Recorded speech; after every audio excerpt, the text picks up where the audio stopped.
Good morning. Good morning, India. Good afternoon, Singapore. I am Kamal Gill, Director Optimize Events, and we are very happy to work with the Singapore Tourism Board for this wonderful event. As your moderator today, let me extend a warm welcome to our wonderful audience to the webinar, Singapore M&I Connects, What Lies Ahead for the MICE industry. Before we kick off, I have a query for our audience. Are you excited?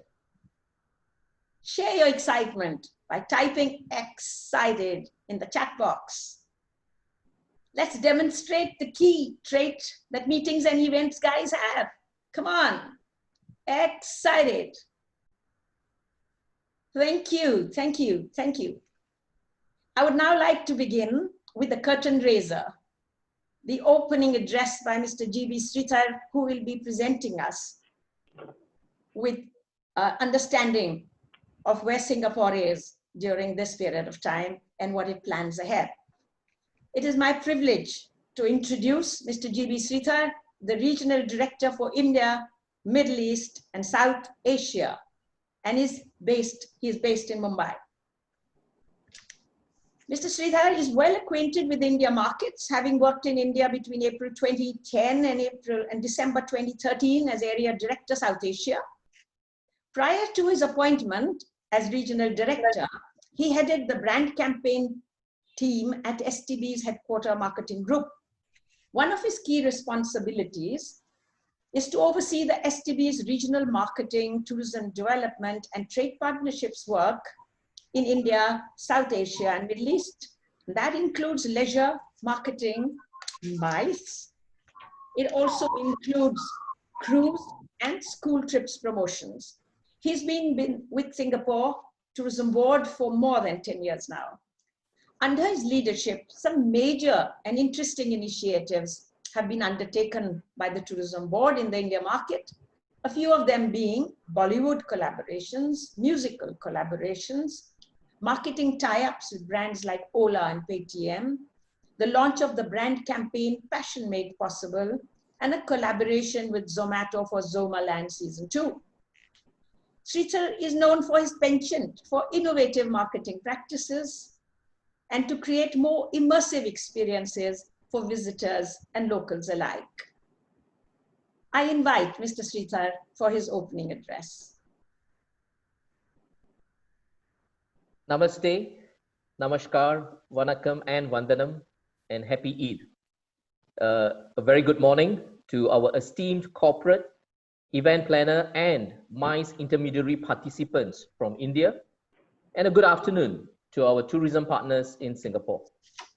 Thank you for taking your Saturday morning to tune in for Singapore M&I Connect's What Lies Ahead industry webinar.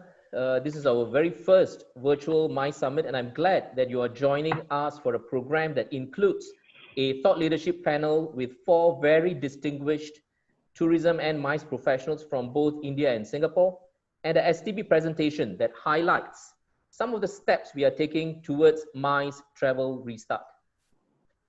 As COVID-19 adversely impacts all economic sectors and people's livelihoods, discussing what lies ahead for MICE industry can appear very ambitious. It involves some crystal ball gazing, but I think it demands putting our minds together to think through and take some rational action steps to protect businesses and be ready for what promises to be a very, very different future. I would like to make 3 points before the panel discussion commences, setting the context for what's in the panel discussion and webinar following. The first is STB India's 4 R's approach to COVID-19 response work with travel and MICE trade. Second is a COVID-19 situation update from Singapore. And third, I would like to talk briefly about MICE Connect between India and Singapore. The 4 R's approach, let me talk about the 4 R's approach. We are looking at the entire COVID-19 in a 4-phased approach. The first is the current phase, which is the retreat and regroup retreat and regroup phase. Here we are talking about how do we continue investing in our people, our customer relation management. How do we keep in touch with trade partners, corporates like yourself, and event planners and MICE intermediaries of yourself? And importantly, to review strategy and work plans, because everything that I started off beginning of the year, and I'm sure it's all the same for you, everything we started off at the beginning of the year is out of the shelves, and we need to regroup and rethink what is our business imperatives and how are we going to adjust to what's coming up. So the first phase is retreat and regroup. The second phase is about restart, where some business travel or essential travel is started in most of countries. Some form of domestic tourism have started. So in this stage, how do we keep up to date with emerging travel operating environment? How do we resume consumer outreach through either travel trade, media, non-trade partners?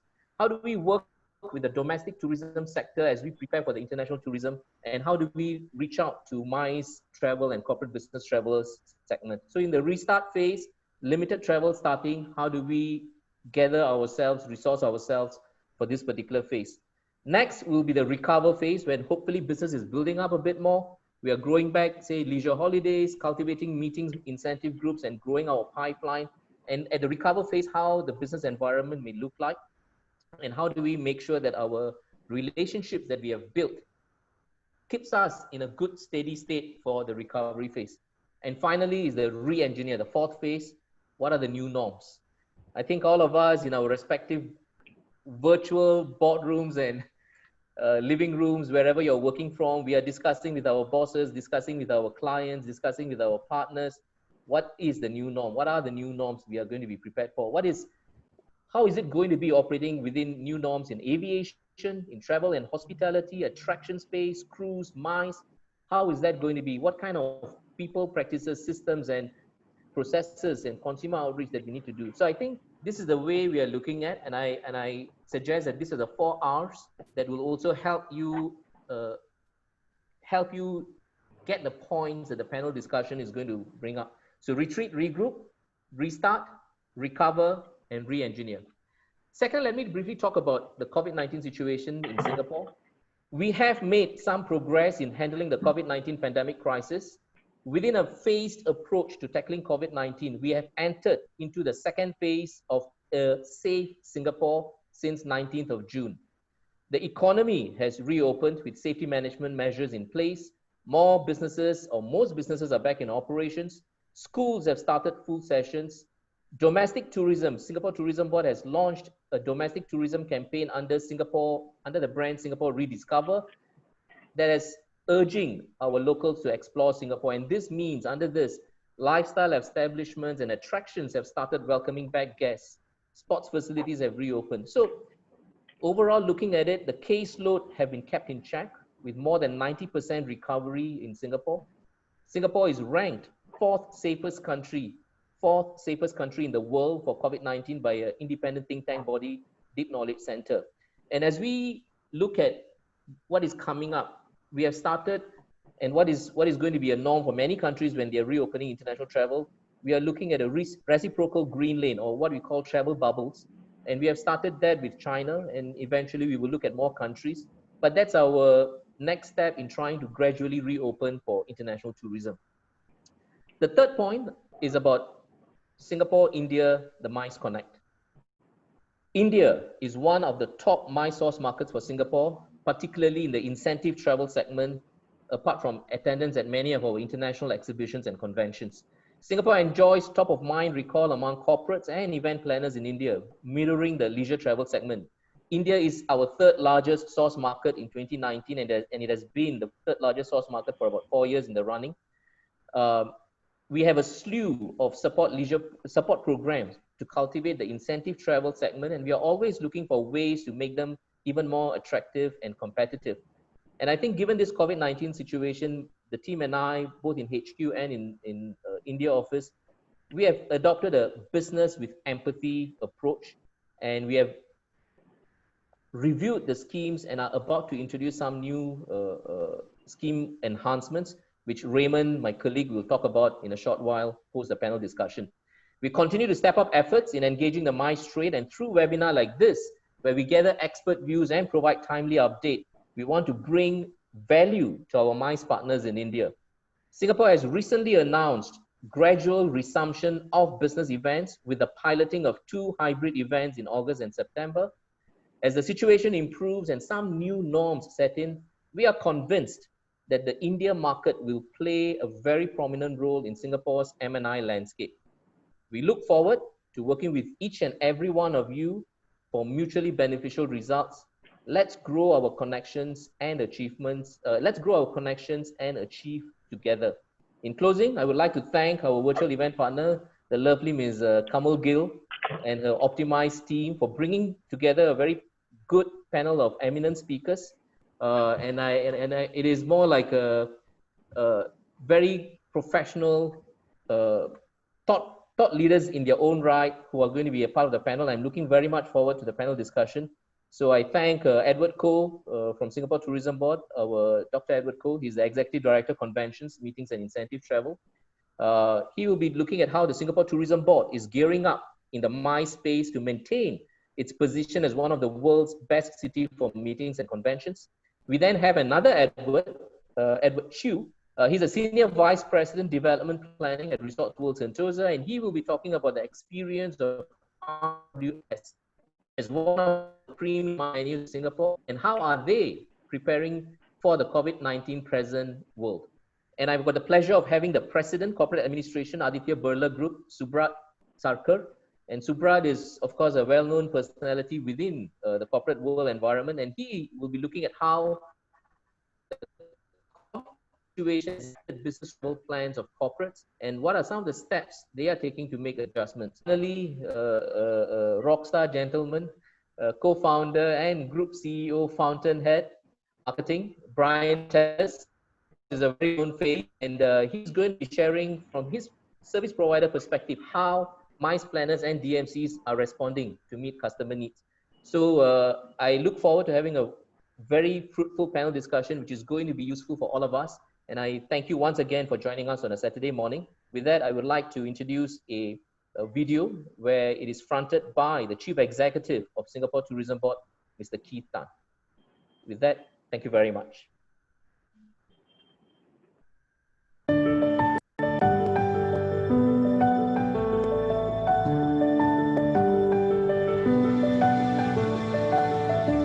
For more than 50 years, Singapore has not only existed, we've thrived. But beneath our glossy exterior and bright lights, something else burns brightly.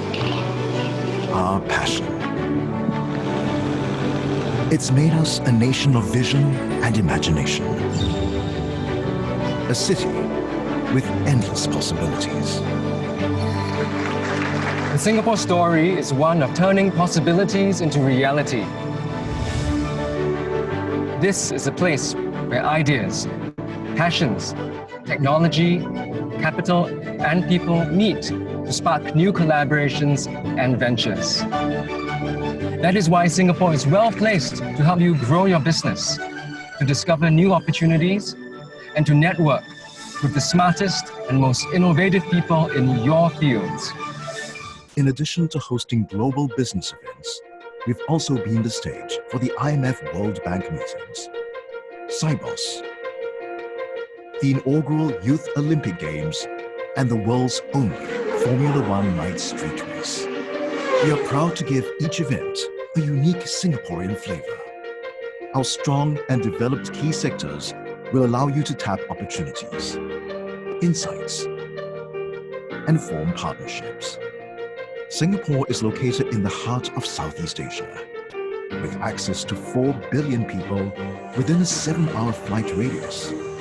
Your delegates will arrive at Changi Airport, consistently voted one of the world's best airports, with a seamless immigration system and smooth access to the city. Delegates can choose from a wide selection of hotels, from luxury to more intimate boutique options.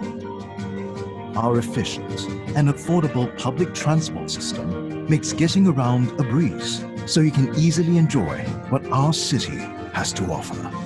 To complement your business agenda, Singapore offers vibrant and diverse leisure options with our colorful multicultural heritage, world-class entertainment, and a wide range of dining offerings from the world's best fine dining restaurants to our renowned street food and hawker centers. We believe this seamless integration of work and play makes Singapore a compelling destination for your event, one with endless possibilities to learn, grow, connect, and have fun. We look forward to welcoming you to Singapore, a country where passions are made possible.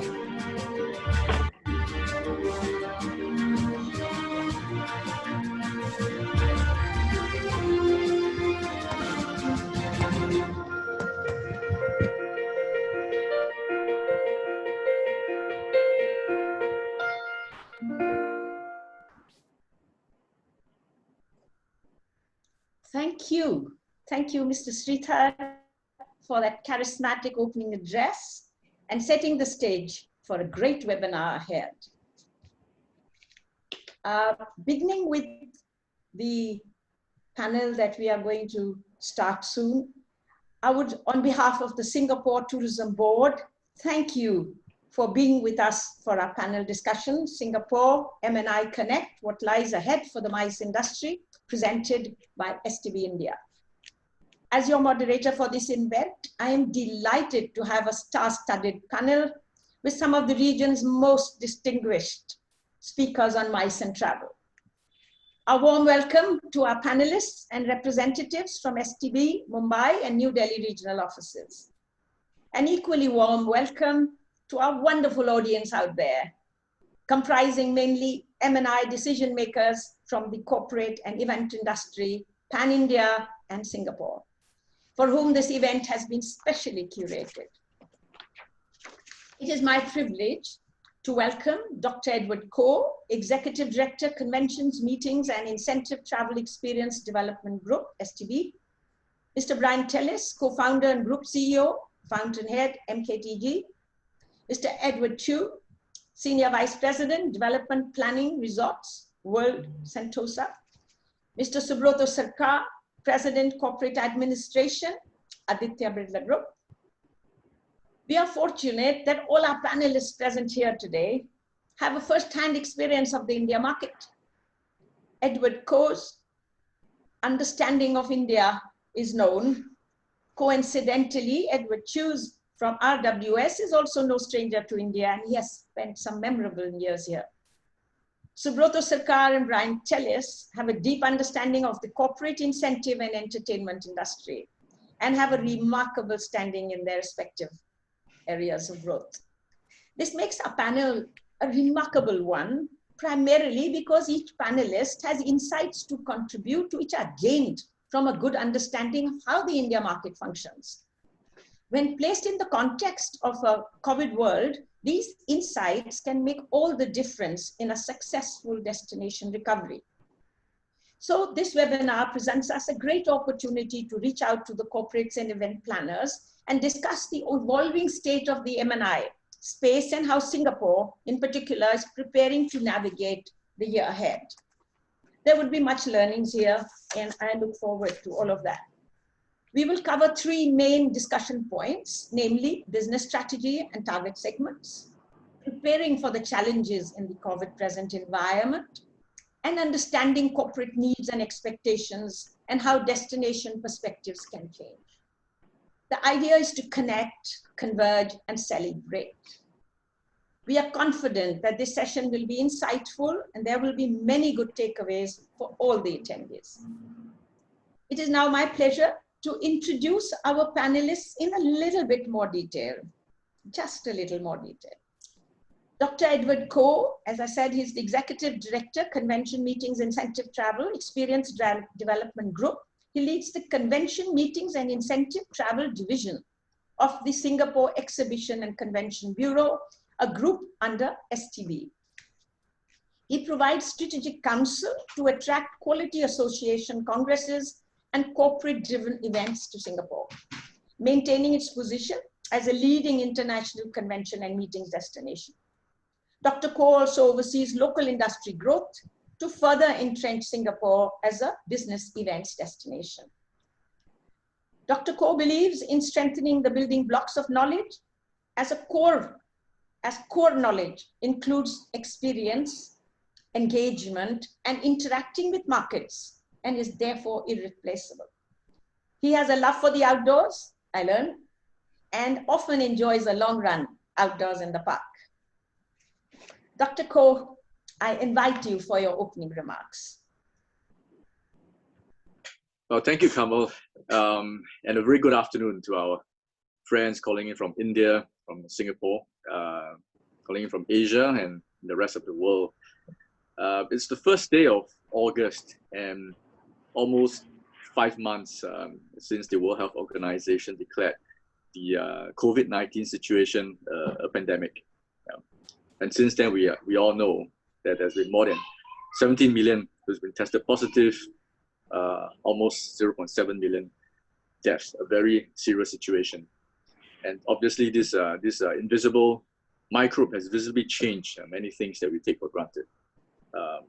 What is also clear to us is that the world is clearly getting less physical bodies attending physical events, if they can be held at all, less physical contact, increased physical distancing, and the value of physical spaces have changed as well.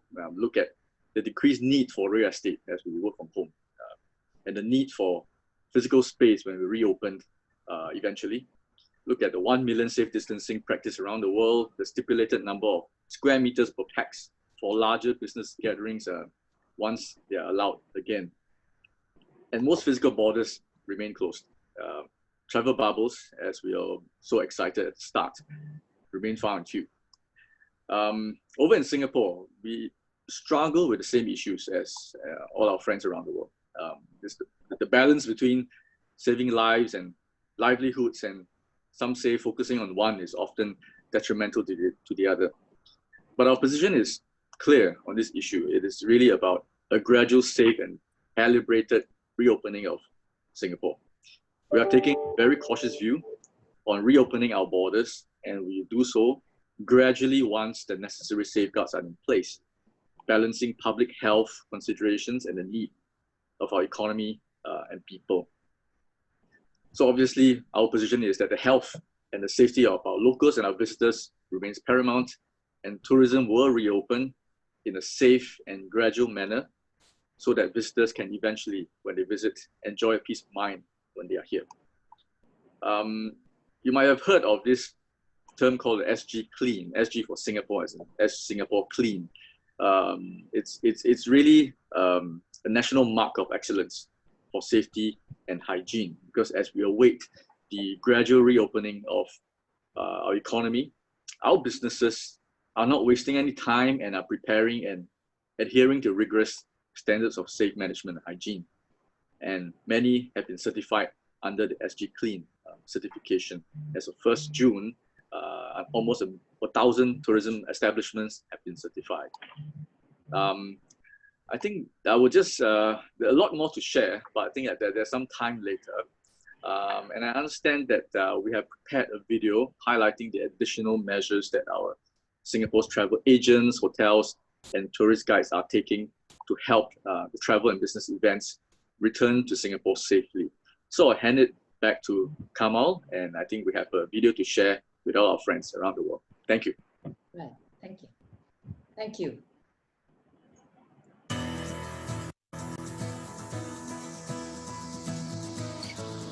The number of visitor arrivals to Singapore has decreased due to COVID-19. There's been a lot of travel restrictions from different countries. For us in NATAS, we are unified together to embrace this crisis. Our association worked very closely with the Singapore government to come up with guidelines that our members could quickly adopt. So that included taking temperature checks and cleaning areas more frequently. Every day, our buses are being disinfected by the drivers. And at the same time, the guides will prepare hand sanitizers for the tourists. We look out for visitors who have any health issues, reminding them of usual precautions like washing their hands. We've taken this time to both upskill our staff as well as also to improve our room product. We believe that social responsibility is very important, be it rain or shine, moving forward in the tourism industry. The Society of Tourist Guides Singapore organizes professional development courses for tourist guides. We will be curating new experiences for the visitors. When the guests come, they will have a better experience and that we will take Singapore to the next level. We come together to support each other, and we know that we can weather the storm together.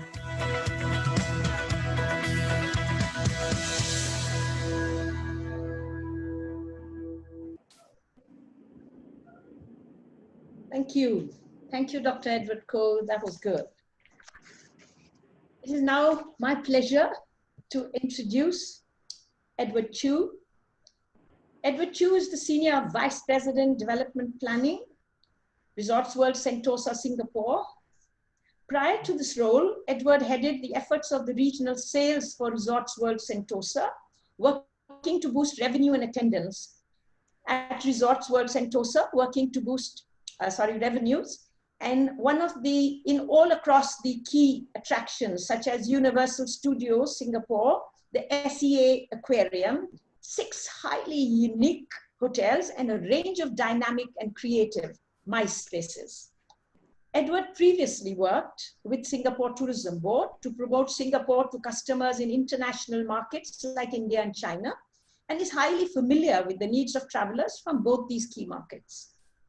Edward was also heavily involved in drafting the 10-year strategic roadmap for attracting Indian travelers to Singapore. Edward is a keen analyst and understands the power of the digital medium, having used it effectively to increase Singapore's visibility in many a strategic campaign. We shall be coming back to that again later. I invite Edward for his opening remarks. Thank you, Kamal. Indeed, it is great to be back and engaging with the markets and with India especially. It's one of my highlights of my career and shaped kind of my growth ever since I spent 3 years out in Mumbai. So that was excellent, and I think it's a tough time for the industry. With that, of course, I want to thank the support of friends and partners, and of course clients like those tuning in today, for supporting Singapore and for supporting RWS all these years. We wouldn't be kind of where we are today without your support. I think over the years we've grown to understand the market well. We've tailored our products for the market. We've introduced new menus. We've got vegetarian menus in all our restaurants and all our function spaces. We've got Jain dietary menus as well. We understand the needs of the customer, and that has helped us to do well. Even as we entertain, we engage with all the visitors that we get every year. I think the COVID situation has caused us to be even more focused, in delivering great experiences and great content. We work closely with many of our event organizing partners. Every corporate has needs that's on their mind when they launch, whether it's an incentive trip or a meeting. And it is partners like ourselves, venues, hotels, experiences, as well as the curators of these experiences to come together and find the best way to meet those needs. Now, we've got to do it with creativity. If not, why not just hold it in the hotel ballroom, right? The ballrooms, the inside of the ballrooms look the same anywhere you go in the world. So I think that's kind of on our minds, even through this period. How do we deliver greater value? How do we work closer with the industry to be able to find solutions, right? We're working closely with the Singapore Tourism Board to roll some of these prototype events out. In fact, I think the first kind of prototype event, MICE event in Singapore will be held at Resorts World, and we are working very closely with them to make sure that the safety and security of our visitors rank #1. That's going to be the most important thing. And within that context, how do we give great experience and be effective at meeting business needs. So that's kind of what we're working towards. It's no longer business as usual. We're reaching out to partners all over. We are working as more closely than we ever had, and that's because we know that that's what our customers demand of us. That's what will get us there in terms of meeting the needs of our customers. So I think we've got an interesting panel session coming up. Very excited about it, and I look forward to sharing and engaging with more views. Thank you very much. Thank you, Edward. We'll have the video now.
So much fun at Resorts World Sentosa, Singapore. This is really beyond my imagination, and I can't wait to be back.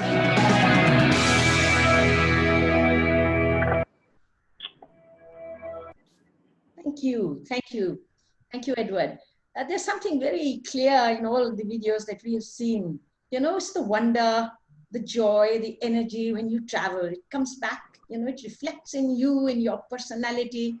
And, we simply have to channel that joy and energy in a little different medium for a period of time.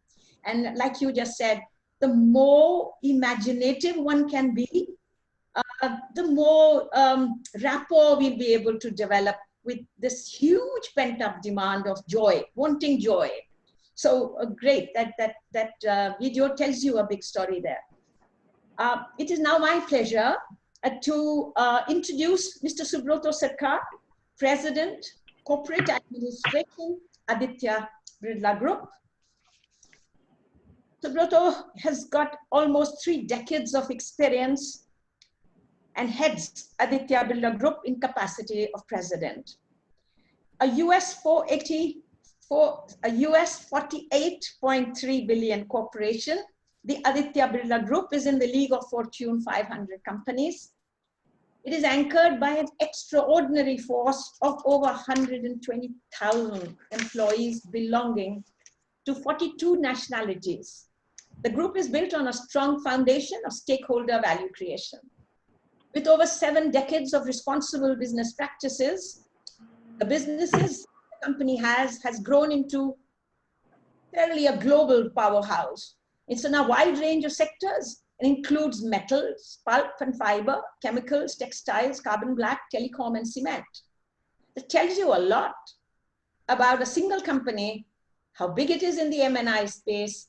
And yes, if you see the number of businesses in which it is in, it's covered its base pretty well. If you don't do so good in one, you're shooting beautifully in the other areas. So, Subroto, we look forward to your opening remarks.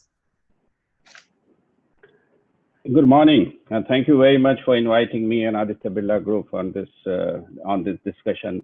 And I take this opportunity to wish all the best and happy Eid and a very joyful and happy Raksha Bandhan, which is after 2 days in India. So good afternoon to people, the colleagues in Singapore. Now, corporates are in a fix. It's not a secret that travel industry is one of the worst hit industry due to this pandemic, and MICE is not exception. And MICE, ABG is a reasonably big player in MICE. We spend around 2,000 million in Indian rupees for the core thing with the hotel airlines and many more expenditure which goes. But looking the health concern, the government restrictions, and this overall scenario, because MICE takes a lot of time to planning. I don't think any of our group companies, primarily the cement or the Aditya Birla Capital, is planning any, in a position to plan any MICE currently. And hopefully by April next year, things will open up again as soon as things open up. There is a cost concern also, the reserves, the cost, and these things. Some of the expenditure has been put forward. Some alternative things are happening for incentives. So that's where we are today. The good thing is that Singapore is our top 5 destinations. They are taking initiative, which is a very healthy thing, that they are concerned and they are looking for us, and anybody who look for us or any corporates, corporates are always there for them. So we have, there's 2 things. One is that we wait and things to improve and normalcy comes, and then say, oh, we are okay now back. But I see opportunity in this side, that this window can be used to relook at how the MICE has been done so far, and what can we do for the future to make this is more profitable, more joyful, more streamlined system. Because MICE is something which I always say that has not changed. The structure has not changed for many years. The RFPs are done in a similar manner. The travel happens similar manner. People travel together like herd. People go together, welcome. Then there's the conference, there's a meal. In Singapore, so much gourmet there. Still people, organizers say, I want Indian breakfast, and all kind of things happen. And when they come back, they bring in a lot of disputes. So I think we both, I will say all partners, the two way we are looking right now, and the thing is that buyer, partners, and destination all should look, have an opportunity to relook their working. How can they make it more, a little bit different thing. And the 2 words comes in my mind is, one is the decentralization and another is seamlessness. When I say decentralization, which I means that can Brian go to his client or his Aditya Birla Group company, Aditya Birla Capital or cement business, and tell him that, while can I connect your traveler directly and tell them that, look, company is paying through and for fare and the 3-night stay and this, that. Would you like to extend your stay holiday pre and post? And can I do something? Can I give them a meal voucher of the famous restaurants of Singapore? Because in the era of data analytics, which needs to be the part of now working of MICE, that we should know that each customer has a different liking. See, I go personally and look for the best of the spa where I am. My colleagues looks for best of the food. And we want to have a certain mix of free time, and of course the organization always do this MICE for their objective, which needs to be protected. So this is one way of kind of a value addition or decentralization. We can see everybody has to pitch in, because first, as a customer, as an organization, they will look for value, and all needs to, when they start, needs to see that we settle down, add more values, and gradually make it more profitable. The another word comes to me in seamlessness, which means that these 3 partners, like buyers, sellers, or the partner, the organizer and destination, not only work very closely together. I think we need to rope in other partners also, like consulate, airports, and any other thing, like Singapore may have many these things, to work together. Let's cut down a little bit of our cost. Can we give more value to the customer? Let's put the customer something more. We do let's decentralize. Let him feel that he is on a holiday, come conference, because this thing, So those kind of thing needs to come up. And Siddharth already talked about the that revisit and go to the drawing board. So this time, 4 or 5 months, I think we all should work and with surveys, with our data analytics, with our contacts, with our partners. And when we start, with a fresh this thing. Look, this is new look. Mice this thing, and gradually things will settle down. Of course, the winner will be even after the pandemic is over, open up. What Singapore is doing is that health safety and whatever they plan with social distancing and this thing, that will continue to be there for a couple of years till the vaccination thing is over in a couple of years. So those destinations will gain, and those airlines will gain, where they will keep this thing in mind, because the fear psychosis of traveler is something. I am purview of some of the discussion where incentives to dealers, etc. Can we do something other than the travel? Of course, that's not a replacement on if we all stuck that travel or the mice is the one of the best way of incentives. So this is my initial thoughts. As we go ahead in the discussion, if any other points come, we will certainly look for this thing. The last thing, which is the corporates, I think we internally looking into our working, that how do we change our RFP. We don't want disputes when so many disputes comes to us that after the MICE is over. So can we decentralize? Can we say this is our rest is all destination or allowance based and destination wise? This will make things very easy. As I always tell Brian and my partners that look, different sets of skills, people as a buyer, try to teach Brian that how the mice needs to be done. Can we cut down this? Can we make it theirs? Can we that the expert does their job and bring in value for the customer, value for the traveler, value for the organization, and the people who from the corporates who control the money should see that their money is well spent. They should be more happy rather than they get into the expertise, which takes a lot of time to build in. And obviously there's no match. Thank you, Kamal. Thank you. Thank you. Thank you, Subroto. That is comprehensive, and I look forward to coming back to you with some questions later. It is my pleasure now to introduce Brian Chellis, co-founder and group CEO at Fountainhead MKTG. Brian Chellis is a pioneer in the events and entertainment industry with a path-breaking career that spans over 3 decades.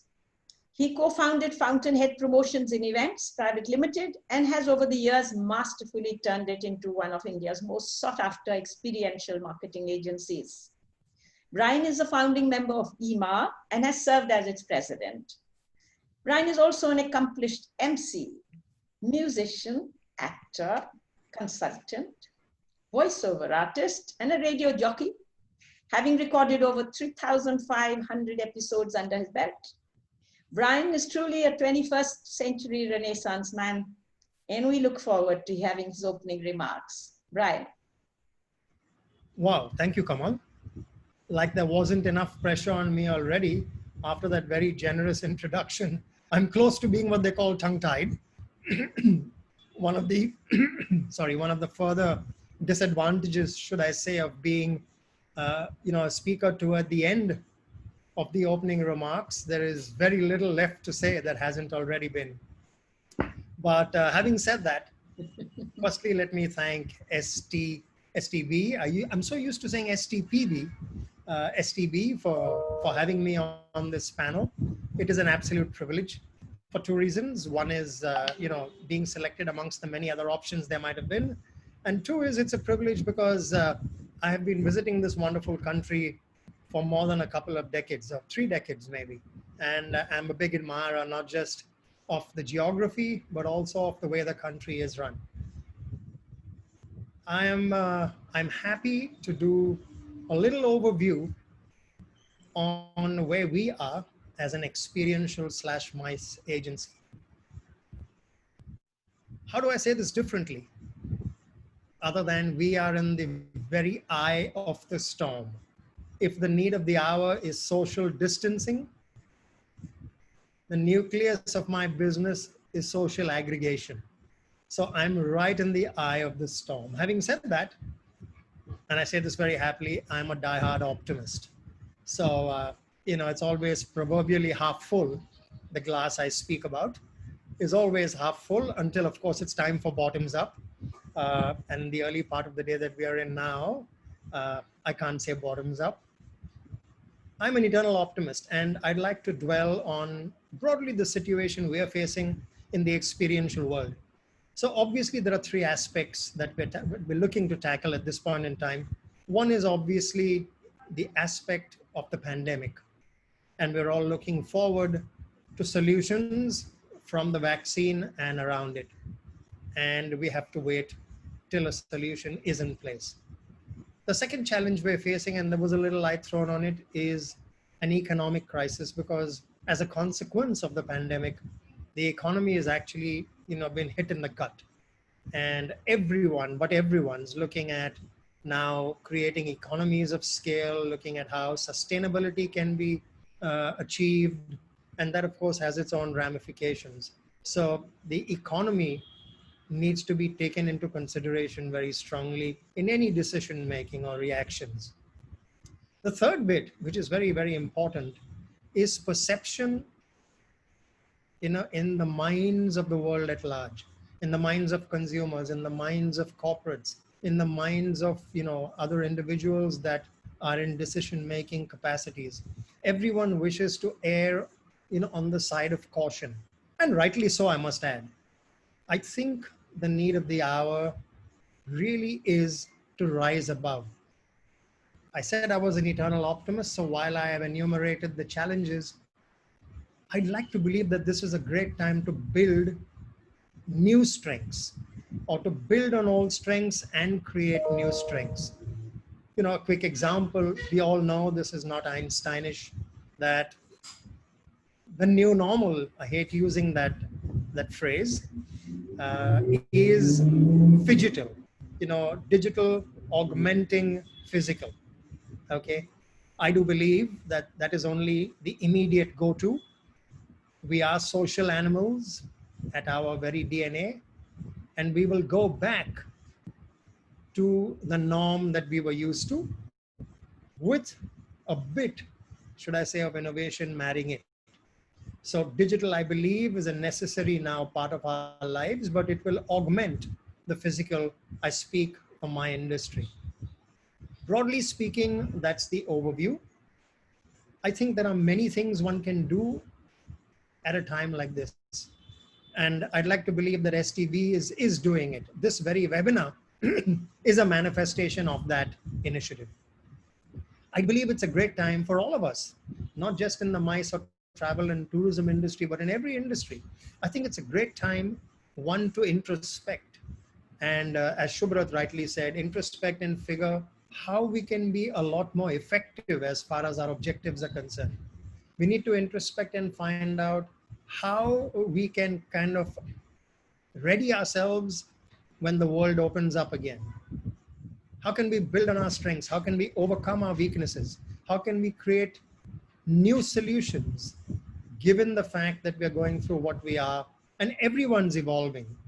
We need to have our ear to the ground. We need to be open to change. We need to accept change, and we need to adapt to change. I can go into many of the micro details, but I do believe sustainability needs to be kept in mind. Innovativeness needs to be kept in mind. And I strongly believe the biggest focus at this point in time should be strengthening relationships, strengthening trust between whether it's industries, whether it's between organizations, whether it is between individuals.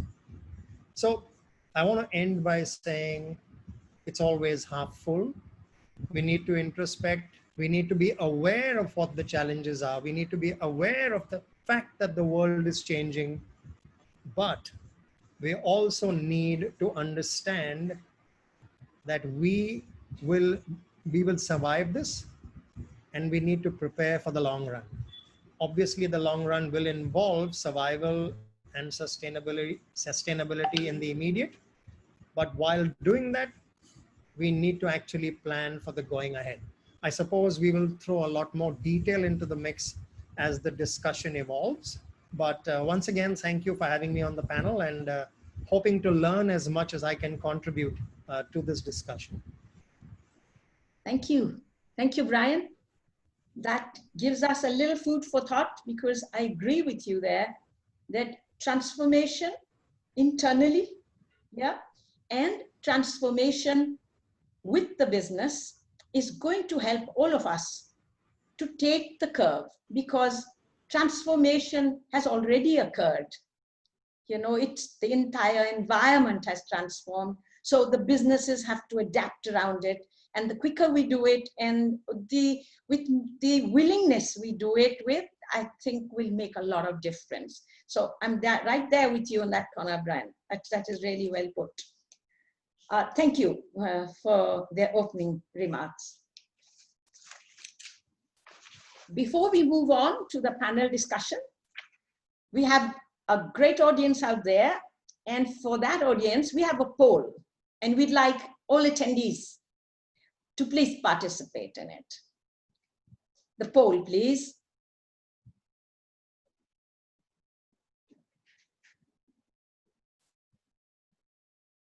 You know, quite often we're all looking forward to, you know, something that allows us to, you know, put forward our views and, you know, kind of say, hey, we count, and the polls help us to do that. It helps us to read the minds. It helps us to understand, you know, attendee insights, or what is it that they're feeling right now. So we're looking for the poll.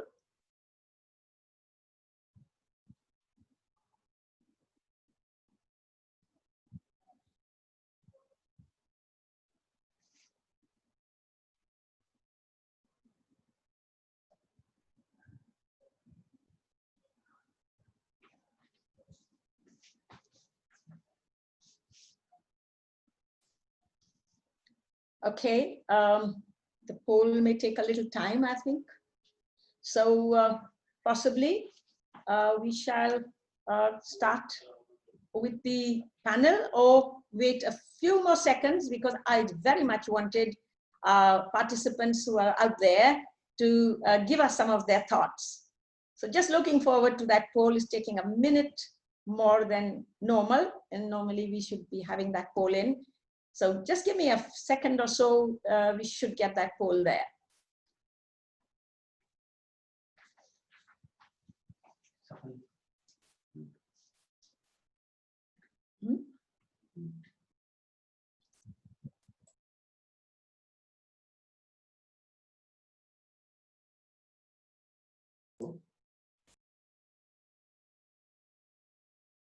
All right. The poll is going to come in the next round. So we're going to start with our panel discussion. And the first set of questions for all our panelists will be focused on business strategy and target segments. So the idea would be, yes, we agree. Business is transformed, nations have transformed, economies have transformed, everything has been hit by COVID. What can we strategize in these circumstances? And surely there is a way to map our way ahead. So I would start with Dr. Edward Koh. Dr. Koh, Singapore is ranked as the top meeting city for Asia Pacific for 18 consecutive years. That's a great reputation to have. How are you adjusting your business strategies with the new challenges of a COVID present world, including target source markets, with a special emphasis on India if possible? Dr. Koh? Well, thanks, Kamal. Well, we have seen and actually used the term new normal quite often these days. These days, you can't go through a webinar without using this term. And many of these normals are, as Brian has mentioned, are indeed very different and require us to have to adapt and get used to, right? But in the broadest context, actually a new normal we're dealing dealing with is really about three broad things. And firstly, it's a global health crisis, obviously. Second is another obvious one, a global economic crisis. And the third is really this geopolitical tension, which seems to be more tense than ever before. These are very, very three broad issues that we're dealing with. Well, at the business level, or maybe since we are, NTO, at the destination level, we can almost say that there is no difference between the old and the new normal, because to us, the greatest value is still achieved when we, either destination or business, play to our strengths, existing or new ones, and really to deliver what is considered essential and important to our clients.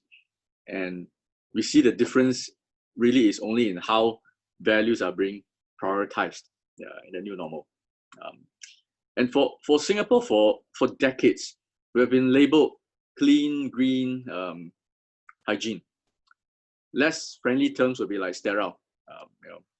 But in this COVID present world, our brand and our value proposition is really still the same, and now even more incredibly relevant and powerful, I would say, because these are exactly how you want to see your environment, how our visitors and locals will want the sort of environment, how they require and desire this sort of environment, and give them safety assurances that they can go about their business and their life very safely. So for strategies, for STB, I think our tourism objectives and strategies are very much in place. Once there are signs of recovery, of which there are already some, we will focus our efforts in three main areas. The first is on domestic recovery, which we have already started to build confidence among Singaporeans that they can act as our advocates for our overseas visitors. We are working with industry partners through the Tourism Recovery Action Task Force to develop domestic campaigns. Srita earlier mentioned the Singapore Rediscover program. That is a start. We've heard good news that our hotels some of them are actually quite fully booked for the school holidays, many taking a staycation for the school holidays. Tours are getting busy curating experiences for Singaporeans and reimagining what Singaporeans might want to rediscover on our own island in different ways. The second is really developing a targeted approach in terms of external market, because some sectors and markets will recover faster than others. We've already established green lanes with China, 6 provinces and municipalities, and Malaysia, I think from 10 days from now. And I think probably there are a lot of ongoing negotiation with probably countries in the region, in Asia, to start with, for more green lanes. And finally, the third one is the obvious one, is supporting all our tourism stakeholders to innovate and adapt to this post-COVID new normal, introducing innovations to make large-scale business events both safe and sustainable. There's also a need to review long-term tourism strategies. Our plans for Orchard Road rejuvenation continues. Our Mandai Nature Precinct initiative continues. Our Jurong Lake District, the rejuvenation of integrated resorts, Marina Bay Sands and Resorts World Sentosa continues. And another thing that wouldn't change, just one more point. Another thing that wouldn't change in the new normal is really the importance of India for us as a source market. India has always been a key source market for Singapore, and especially for MICE, as we mentioned earlier on. And while we are not able to meet our friends from India for the time being, I think we continue to engage with our corporate event planners, our intermediaries from India during this period. And these engagements, we receive feedback from our Indian partners, positive ones. And we are both humble and grateful for the India market's confidence in Singapore's response to the pandemic. And we are definitely looking forward to having all our Indian friends visit Singapore once again. I think later on, because we also want to showcase how Singapore can be an attractive destination for MICE, and the STB team in India has prepared a range of support schemes customized to the need of the market. And my colleague Raymond, who's based in Delhi for STB, will be sharing the details with everyone in this presentation later. Thank you.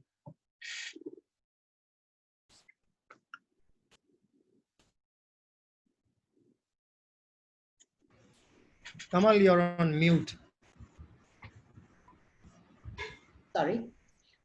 Thank you, Dr. Ko.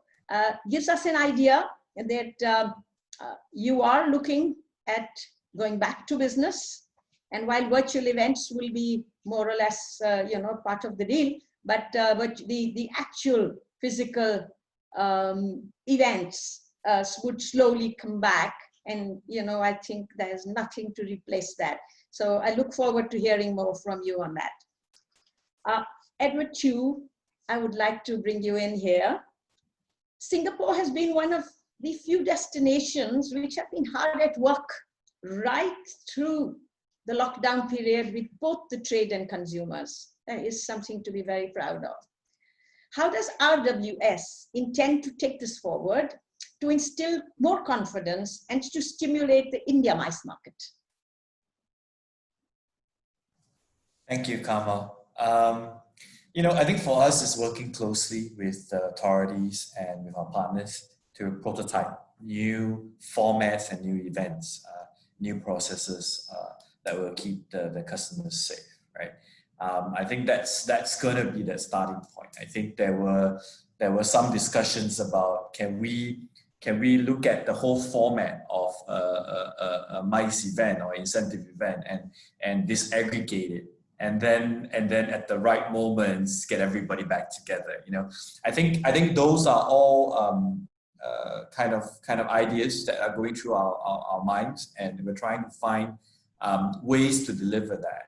The other thing that I think we are also very active working with stakeholders in Singapore is how do we create kind of a seamless journey, like from the airport coming in, at the airport, all the way to the resort. Within the resort, how do we create an environment that the customer has 100% and full confidence in?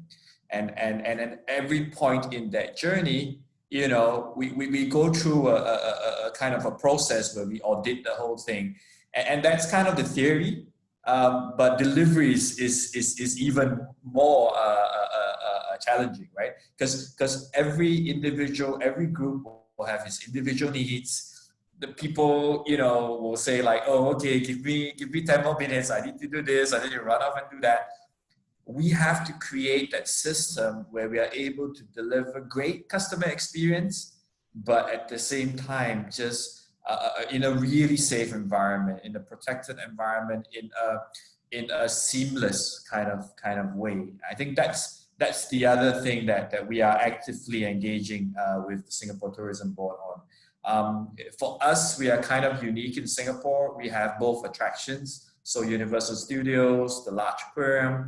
We have hotels. We have MySpace. And we have a lot of F&B content, right? So putting it all together and saying, okay, how much can we in a way put everybody in a kind of a seamless kind of experience, both within our destination, but also the larger Sentosa, the whole Singapore as well. And then I think once we have that kind of prototype, we'll be able to build on that, make changes, and rapidly innovate. So that's the first thing that we need to do. We need to prototype, we need to find solutions. I think the second thing is, as we move along this process, then find ways to communicate with the market, find ways to encourage take-up, which I'm very happy that STB is gonna promote and gonna have schemes to help Indian corporates take advantage of kind of the experience and the hard work that we are putting together. And then thirdly, it's about finding the right fit for the business, the right kind of events that make sense coming to Singapore, that makes sense coming to Resorts World, that will fully kind of make use of our facilities. There's a strategic match in terms of what we can offer and what the business wants, right? And I think it's finding those niche. And then making a play for them. Right. Edward, thank you for that.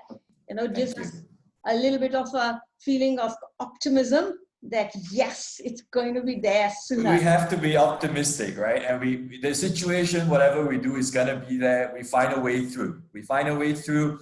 You know, the need for people to meet will always be there. The need to interact, the need for new experiences, the need to be inspired, right? And that's the kind of space that we are in, and we've got to fight on.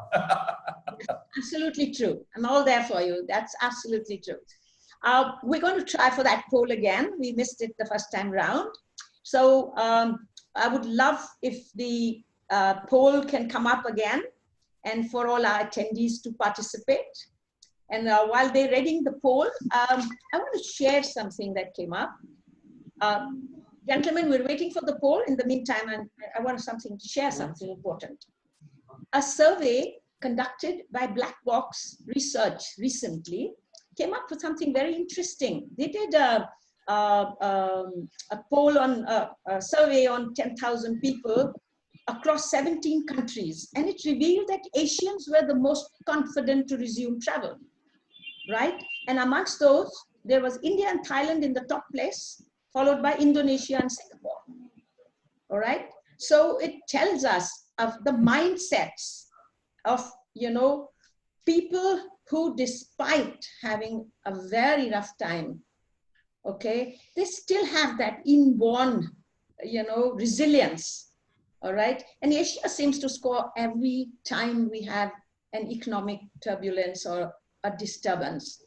So I think that was something that I wanted to share.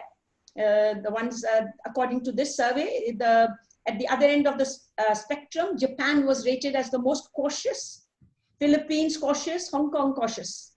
And of course, some other countries were Sweden cautious, New Zealand, UK, Canada, and the US.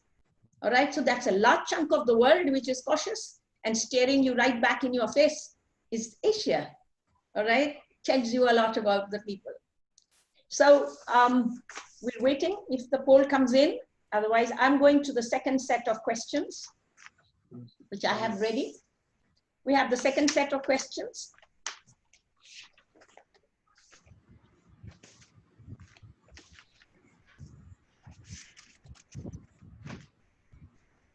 Right. We have Mr. Subrotsakar. We were talking about strategy and looking forward. Can you share with us some of the impact of COVID-19 on your overall business, how this will lead to adjustments in incentive travel overseas, and what are some of the changes in the company's approach to M&I travel? Yeah, Kamal. See, I'll put this in that thing that there are two partners, one the corporate and the traveler, individual traveler. So while individual traveler, maybe dealers, maybe incentive, the employees, etc., they have the health concern, and the corporates are under the cost pressure. So there are the two things which is the primary this thing. Initially, right now we are working on, as I say, as a program that how can we make our buying or our RFPs more efficient and our program give more values, etc.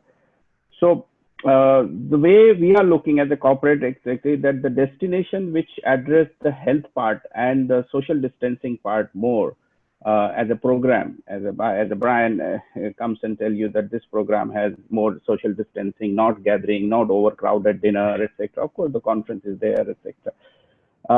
Then it will be easy for organizers to explain the buyer. The participants or the dealers or the employee that we are going, would you like to participate? And this, you can mix up your holiday, you can go, you have a flexibility of coming back, no need to come back together, and etc. So that part is one of the key elements. Other is the cost pressure on the corporates, and that's very clear, and that's what I made it very clear that the partner, Brian, Edward Chu, Edward Co, they all have to work together with airport, airline, consulate, etc., etc. And I should be very honest to say, cut down the cost to give more value because the corporates are under pressure. So cut down the cost. If only the airline cut doesn't work, this tag of Singapore airline is the best and most expensive, work wonder. But for next 6, 7, 9 months, it may not work wonders, So they have to do something. Everybody has to do promotion.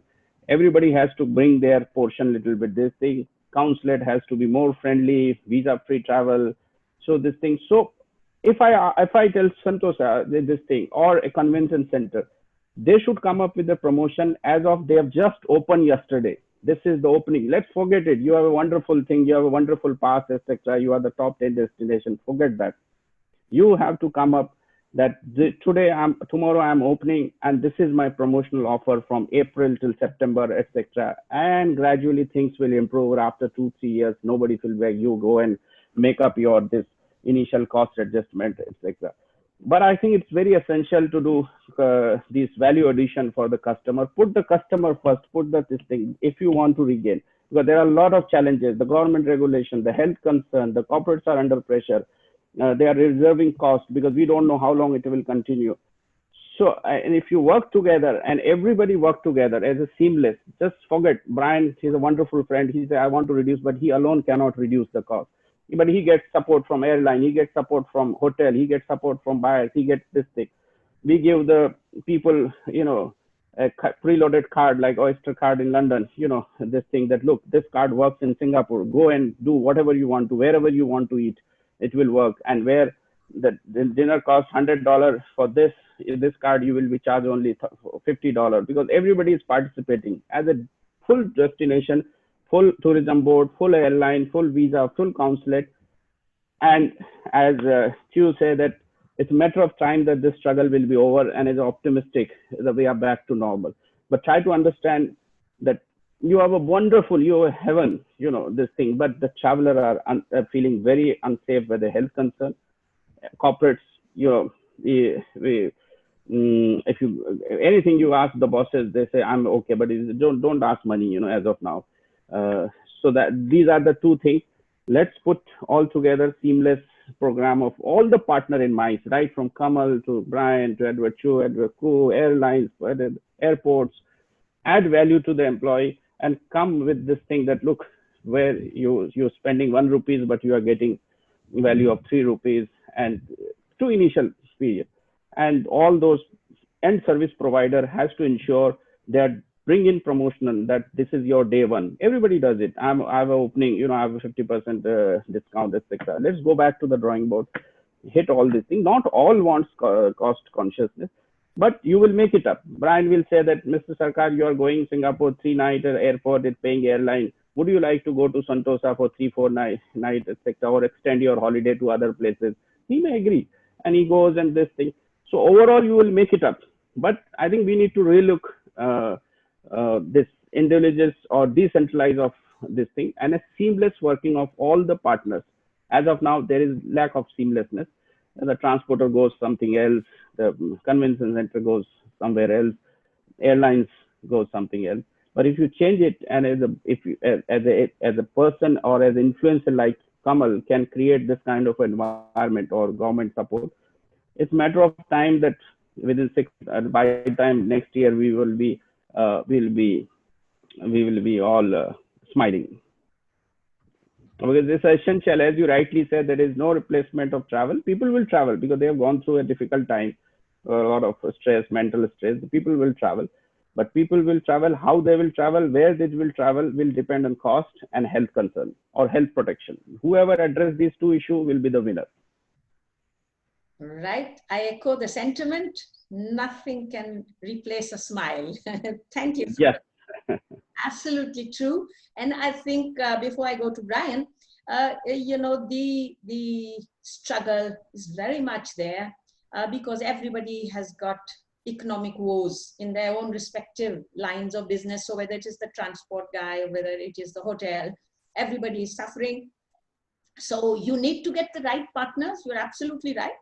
Certain partners would echo similar kind of sentiments. It's going to be a tough call, but yes, 100%, some way could be found, for some of the people who try very hard, working hard will get results. Singapore tourism is working hard, and I'm not saying that because today Singapore Tourism Board is here. It has been one of the early, movers, and they have been pushing. Similarly, other people who would be pushing. And yes, I think, Subroto, you're right. We have moved with the government. We have tried various, initiatives to try and bring some kind of relief so that we know we can get this moving. But yes, challenges are pretty much there. Yeah. So Brian, I would love to hear from you. How is the events industry braving this crisis? Yeah, this would be for all of them. And is the industry prepared for the long haul? What is you're a leader, all right? They listen, they emulate, and to some degree, they would try to model some of their own businesses, on how you're, coping with it, because, you've been there as their leader for a very long time. Yeah, it's a tough question and can only have a tough answer to it. And so I'm not going to, how should I say, dress this answer up. I'm going to be as real as I possibly can. I come from a business where margins are not the best. Okay. Not just for pandemic reasons, but otherwise as well. It's a very margin driven business. Okay. So, which means our biggest challenge at the moment, like I said earlier, is sustainability. We have to stay relevant and we have to stay alive from a sustainability point of view. What are the measures we've been taking? Well, I did mention it earlier that we are in the business of social aggregation that can be done physically. And in today's world, to use the term again, the new normal seems like, digital is playing a large part. I'll give you an example, and maybe that can be used even in the context of our discussion today. Just last evening, actually, and Shubhrat will bear testimony to this, we did a very large event for the financial services, Aditya Birla Financial Services Group, which has about 14 companies under its umbrella. What they normally do on ground is a large award ceremony in different parts of the country. Yesterday, last evening or last afternoon onwards, we did a virtual awards ceremony. And there's a smile on my heart as I speak. While the budget may have been really tiny, nondescript, and the earnings may have been minimal, but I think the larger achievement was 14,000 plus employees came together digitally. And there was a seamless award ceremony held virtually, where people were acknowledged for the efforts and the results, where people were entertained, where everything we do in a MICE event, where we talk about the product coming, in a contained environment, coming closer to the target audience, acknowledging people, patting them on the back, having a motivational session. Everything happened, including entertainment, happened last evening. What's the larger point I'm making? The larger point I'm making is that there are solutions in the immediate. So we have adopted digital in a big way for now. I'm repeating what I said earlier, that digital at the moment, I think we need to be proactive in the reactive in the shorter sense and proactive in the longer sense. I'll define that. We are using digital at this point in time to do what we do best in the physical world normally. And in the going ahead, when normalcy hits us, digital will be used to augment what we do. I'll give you another example. We do something again for the Aditya Birla Group, which is a theater festival called Adyam, which is in its 6th year. And the group has made the decision, again, the budget may be 1/10, but they've made a decision to keep that commitment to performing arts alive. And we're doing it this year in a digital avatar. There'll still be the theater exploits that happen on ground, but it will be taken to people in the digital format. I'll give you another example of what we do. We do a blues festival for another corporate group, Mahindra Group, which is in its 10th year, will be in its 11th year. But what we have done over the last 10 years is, while the physical manifestation happens over a weekend in February, there is a digital avatar that has happened over 10 years. There is a radio avatar. So every weekend in 5 cities, there is a blues radio show on FM that I have the privilege of hosting. There is a digital, connect. In fact, the Mahindra Blues Festival has the largest active blues community in the world. So, I mean, the point I'm making is that while we are focusing on the nucleus of the problem, we need to understand that this is a great opportunity to aggregate our community. And I'm going to take a little more time to tell you one of my pet thoughts that could happen. I think all of this beyond a point, I think Shubhrat mentioned quite appropriately that finance is going to play, or monies is going to play a large part in the going forward. Experiences are going to play a large part in the going forward. I do believe, obviously, the vaccine and the sentiment around it is going to play a large part. But I believe that we are all about relationships, okay? And I do believe that we need to use this time to further cement our relationships. And let me, to the best I can, actually give you maybe a potential example or two. Can we, as Singapore, tourism board, can we, as, should I call ourselves the creative glue between a supply and demand situation as agencies, can we create a conversation? And when I say a conversation, it'll have to be a digital conversation. It might be a series of webinars where we actually strengthen our relationship with the corporate world, with potential travelers in the FIT world, with institutions, as again Shubhrat was mentioning, like the airline, the ground transportation, the hotel business, the tourism board business. Can we actually create a series of webinars where we come together, and I as a consumer, or I as a corporate, or I as an agency, or I as a tourism board, or I as an representative of the aviation industry, feel involved in this process? I think we need to create a sense of ownership. I feel very strongly, and maybe I'm overstating the point, but I wish to overstate the point because I feel deeply around it, that I do believe at this point in time, if I as a stakeholder in whichever area feel involved, feel emotionally connected, which leads to confidence, which leads to commitment, I do believe that is a really, really big achievement.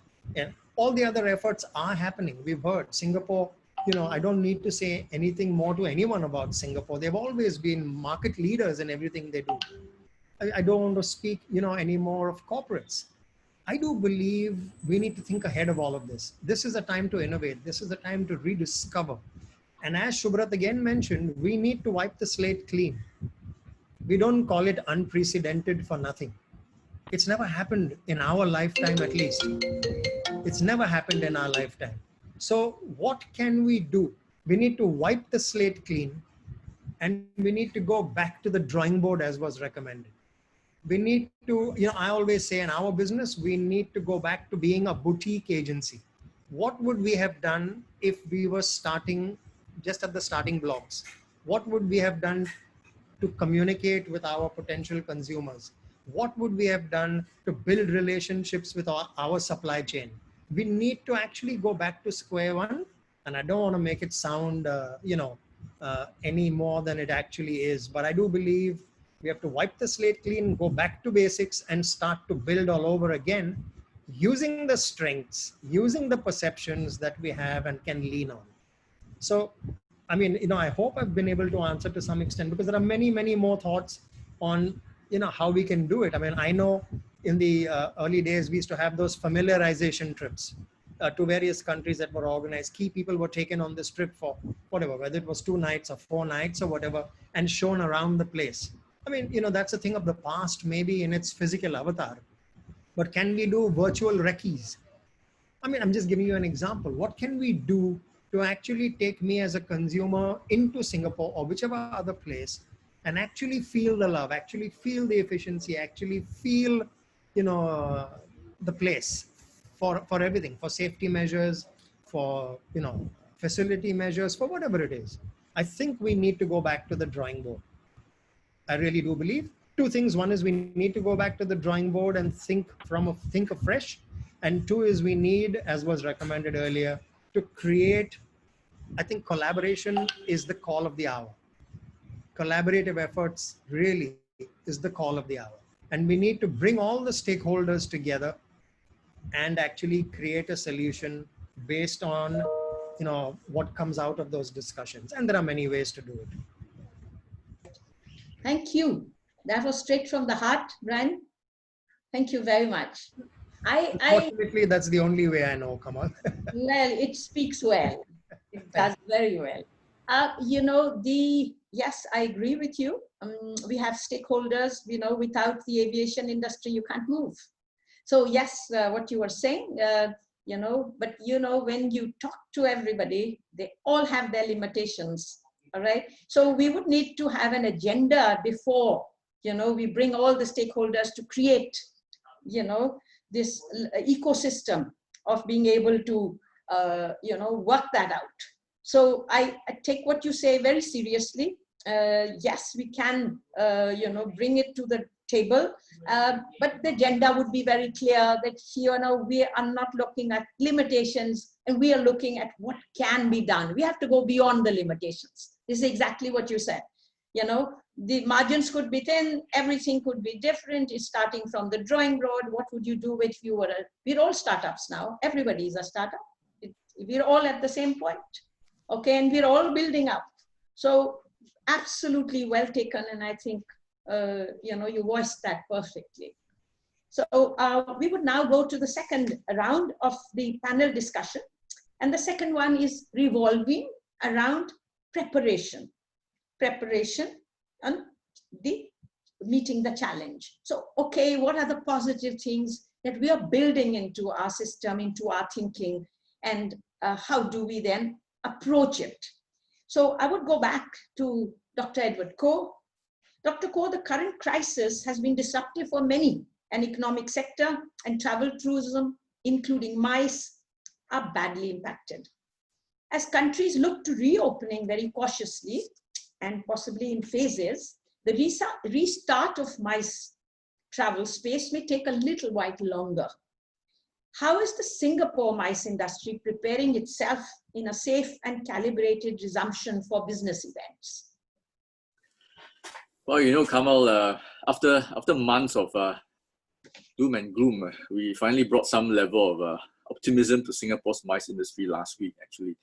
On the 22nd of July, actually last Wednesday, we announced the risk management framework for business events of up to 50 attendees, based on strict safe management measures, and that the Singapore Tourism Board will trial this framework with 2 pilot events as announced before we gradually scale up to other events and for event organizers thereafter to apply. And this risk management framework is very much an outcome-based approach, meaning we do not tell our venues and event organizers exactly what to do, but we tell them exactly what you need to achieve. And the 5 outcomes to be achieved are namely, firstly, infection control measures for every stage of the delegate's journey.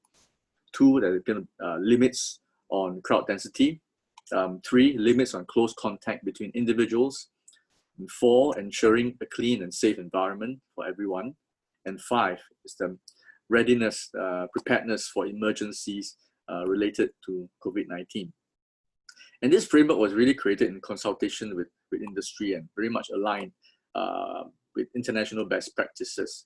It really arose from the many reflections and lessons learned over the last few months when businesses in Singapore's MICE sector were really conceptualizing and reimagining what a safe event could look like, and also experimenting with innovative digital solutions such as technology to support the creation of virtual and hybrid business events.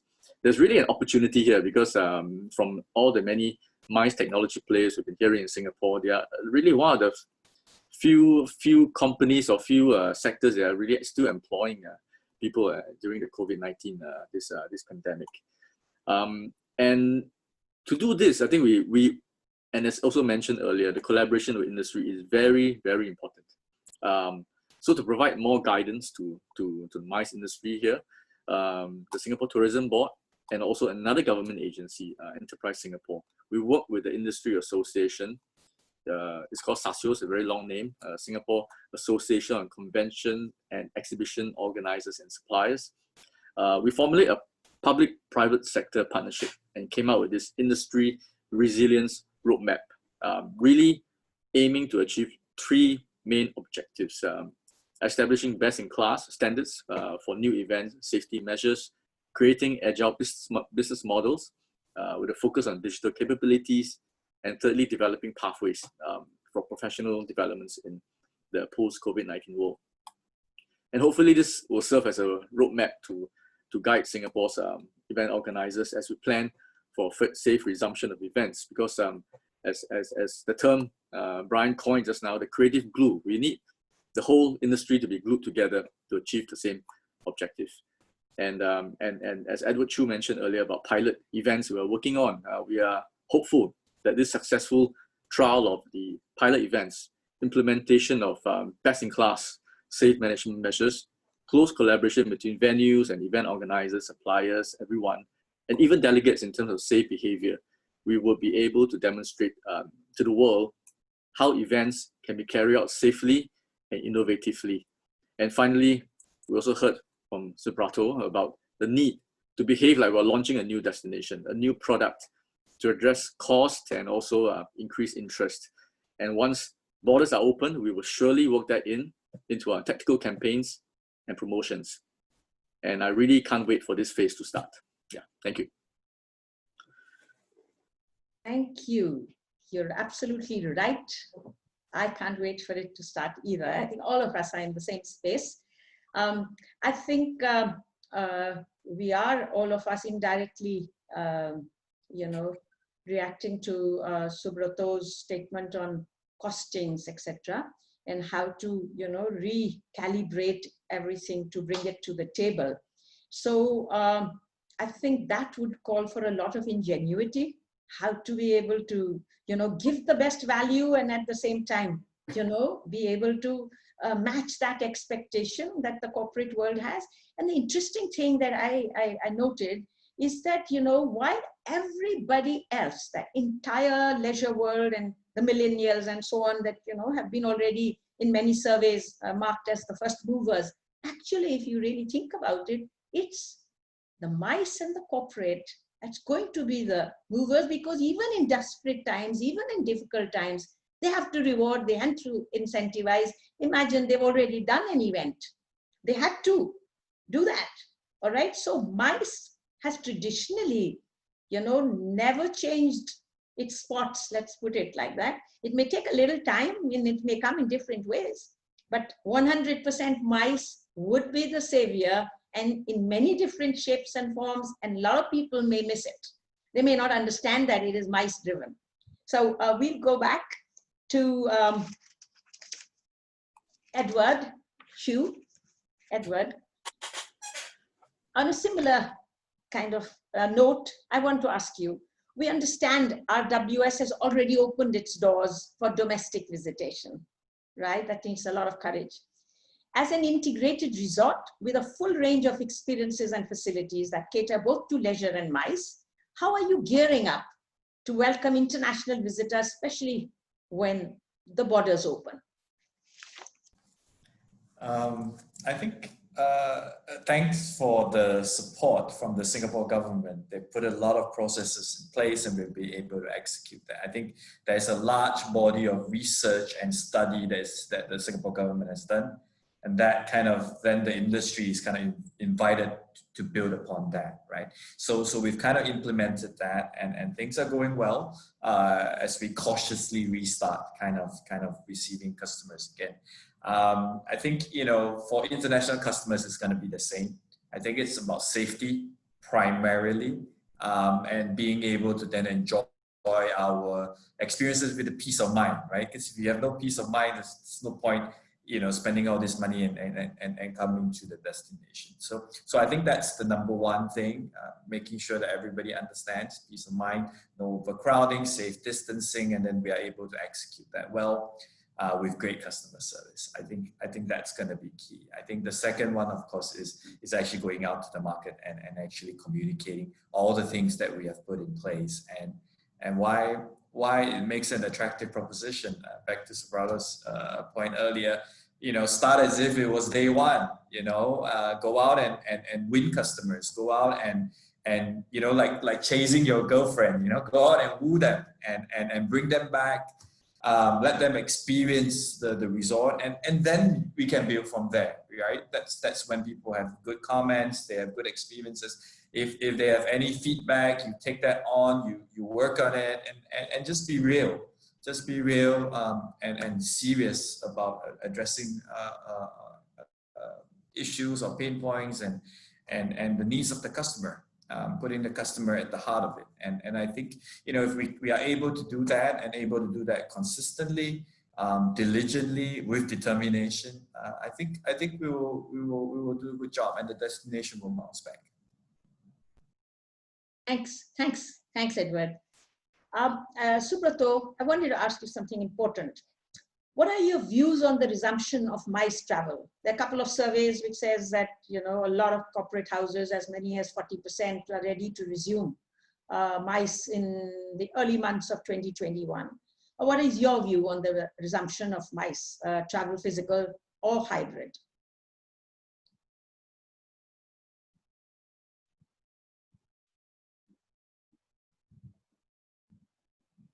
Shubrat, you're on mute. I didn't realize. Yeah, can you hear me? Yeah. Yes. So under the current circumstances, Kamal, as we know that MICE needs a lot of planning. I think it will take some time before the organization come back to the board for the planning. But we are looking very renewed energy to our program, MICE program, maybe March or maybe second or maybe third quarter, fourth quarter of this year, to begin with some maybe a smaller this thing.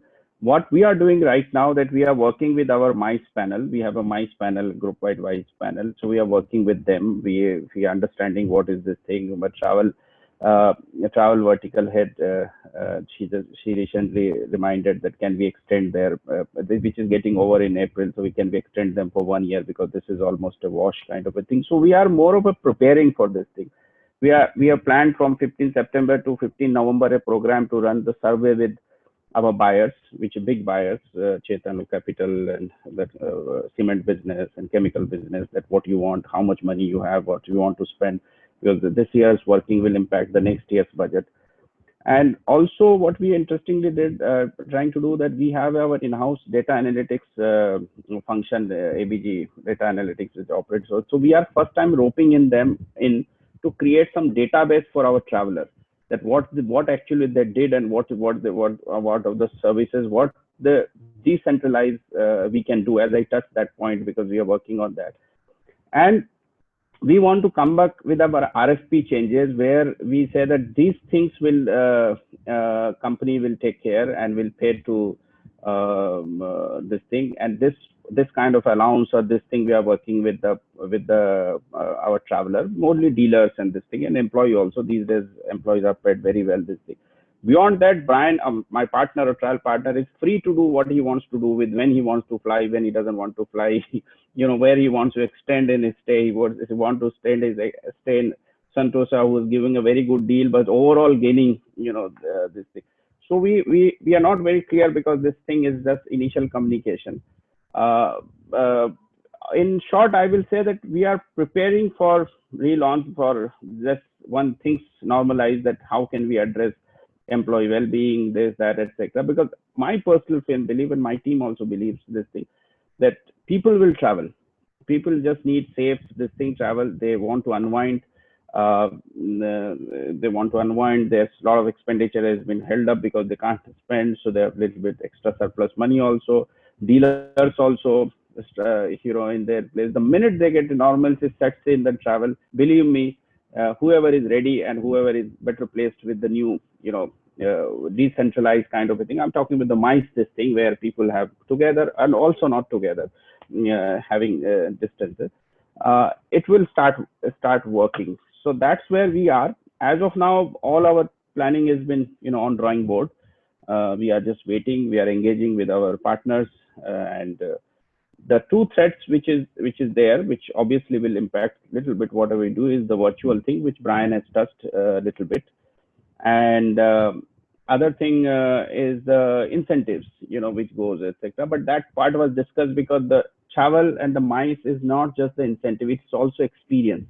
And a lot of town B and C people, dealers, big rich people, they look for this experience, and they pass on this to their generation, their family. That they look for new destination and destination which are new for them.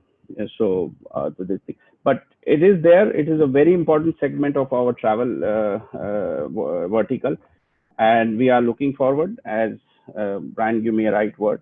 We are looking at collaborative work from our partners, our buyers, airlines, consulate, etc., to make simple, easy for at least next 1 year, so that we come across very quickly and can reduce the planning time, as much as possible. Visas take sometimes, some embassies take so long, something quickly. Why can't we make it a little simpler? A US consulate has approached recently, and this thing that in 2-day visa process for MICE, they will do in 1 day, in actually 1 hour, in the same day. So those kind of initiative, and like Singapore tourism, who are taking initiatives, other countries will certainly gain confidence from us. So having said that, this thing. But I have a $1 million suggestion for Edward Chu for Singapore tourism. I'll send my accounts detail later. But my suggestion is that you do a promotion that you come to Singapore, you will get a free COVID vaccination. You see, you will run out of airport. That one, Dr. Ko, sounds like a plan. Sorry. Search the world for vaccination. If you need someone to travel just to make sure it happens right, I put my hand up. Okay, I will travel as just the mediator to make sure everything happens. So that is yes, it's a difficult time, unusual time, and if we put our act together, if we are having a common goal, if we understand the pulse, what the corporate want, what the customer want, what the government wants, everybody has to pitch in. And then things become very simple. Airports, airline, transporter, hotel, this, that, and some new practices, which will. My belief is that when Brian will go next year to ABG companies, he will go with a little different service design, and those vertical heads, they have different skill sets. Hopefully, we'll just monitor what they know best, and will not teach Brian or somebody at Dr. Cho or this thing that how to run a MICE.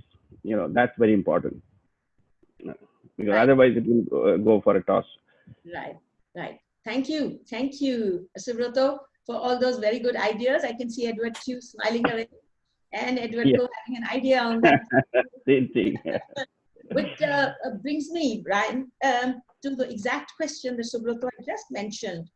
What modifications in product offerings would event companies need to deliver value in the new normal? So, we obviously have two stakeholders. Like I said, we are the supposed creative glue between a supply and demand situation. So on one side, in this case, we have the destination, and on the other side, we have the corporate. As you can see, the corporate drives a really hard bargain. And if you want to spell hard bargain, it's spelled SUBRATO.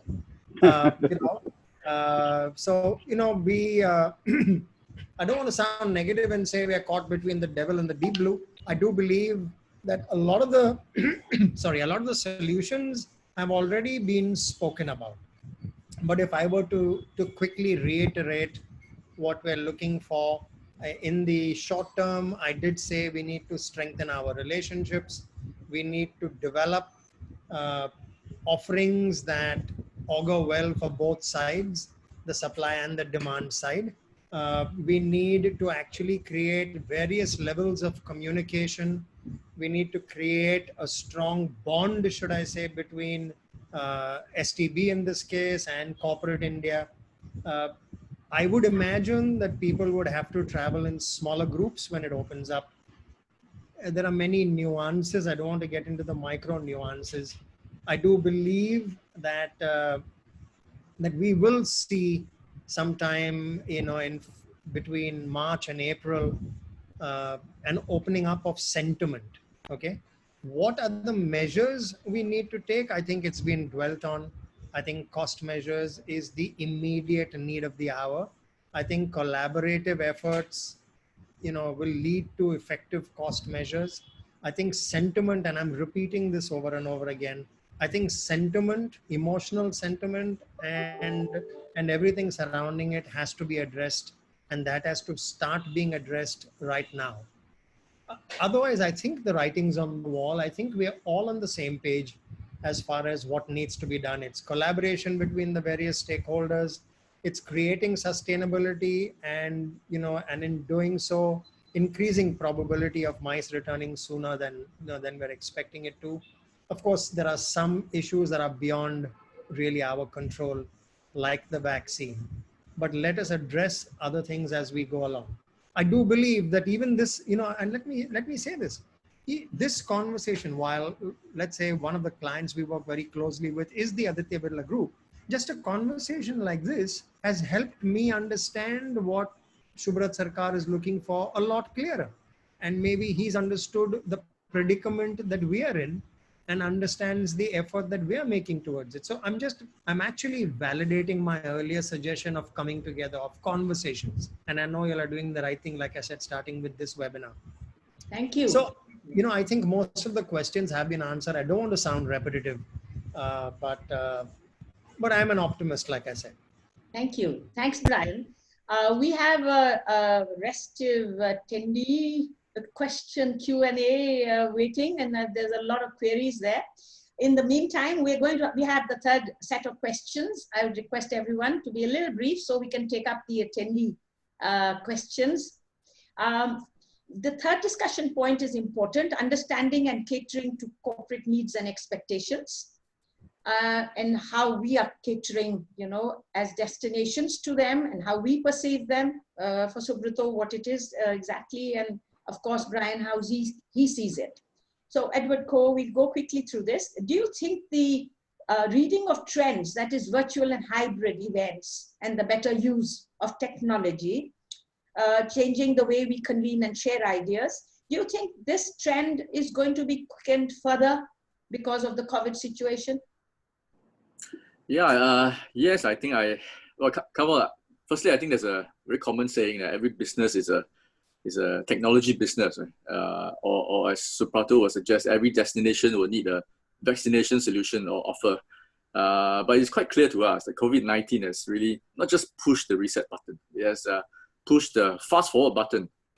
And as we see accelerated digital transformation and adoption across the world, because today we use screens so much more than ever, we live in virtual experiences so much more than ever.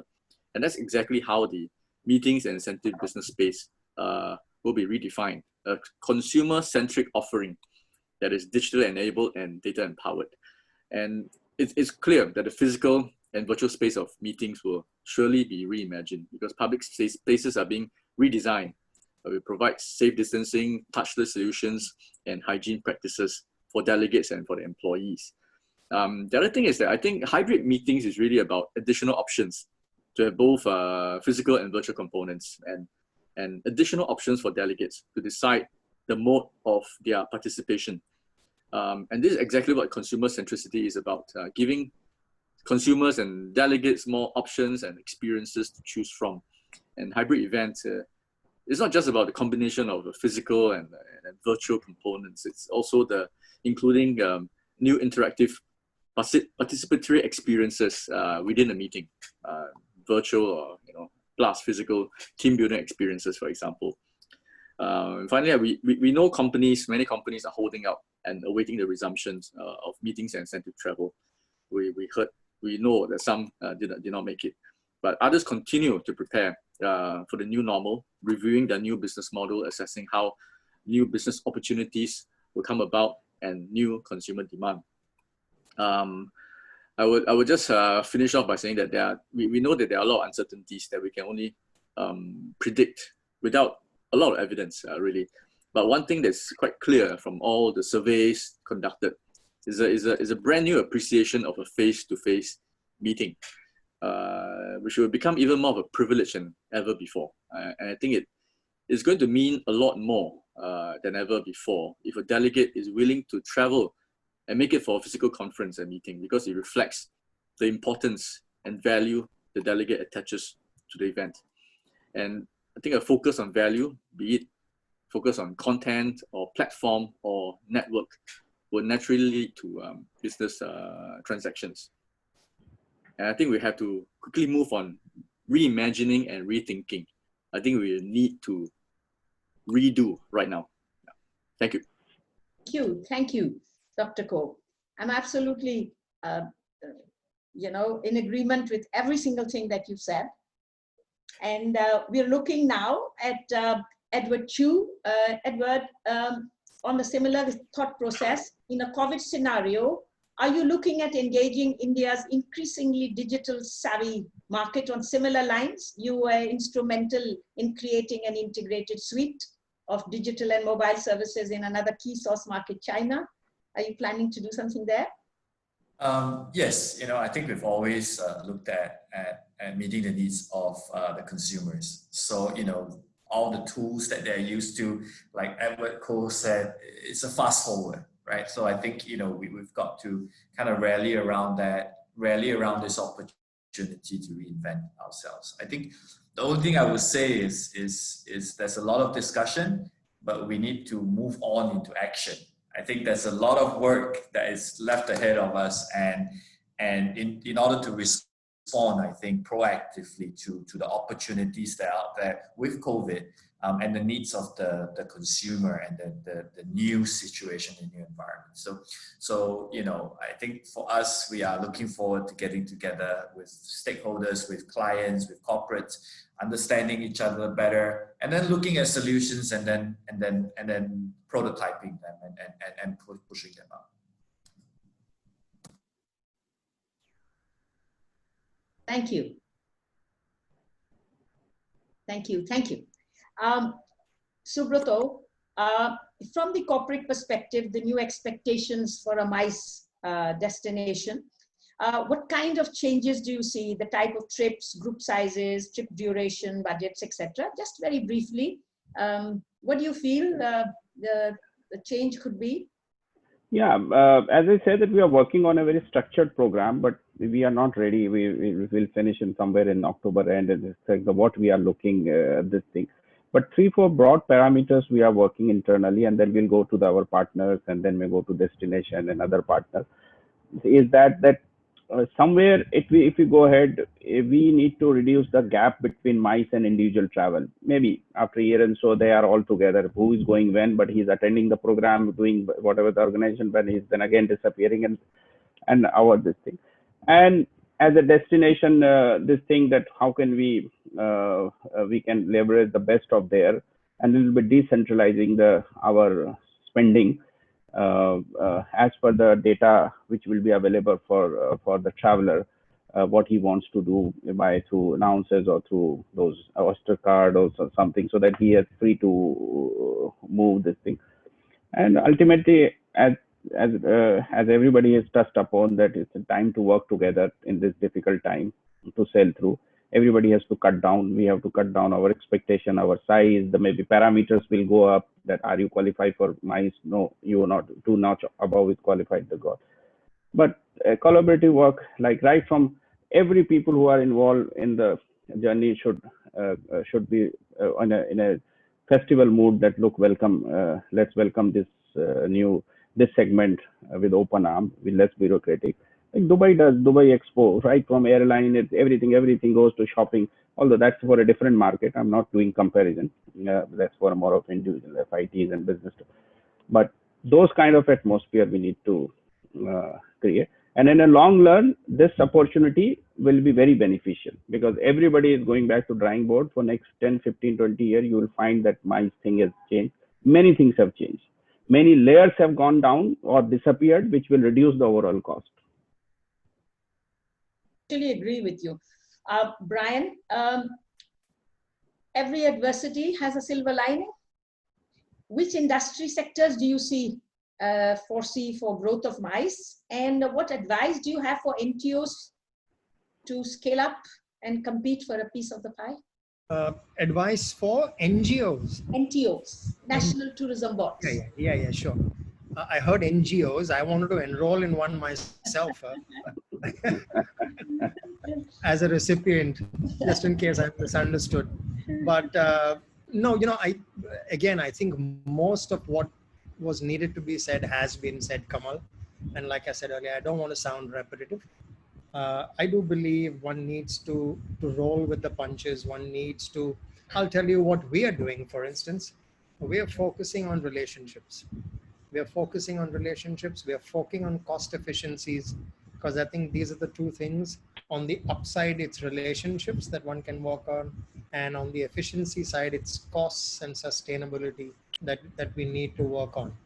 I was chatting with a couple of clients over the last few days on not necessarily only MICE budgets, but I was talking about efficiencies in the going forward.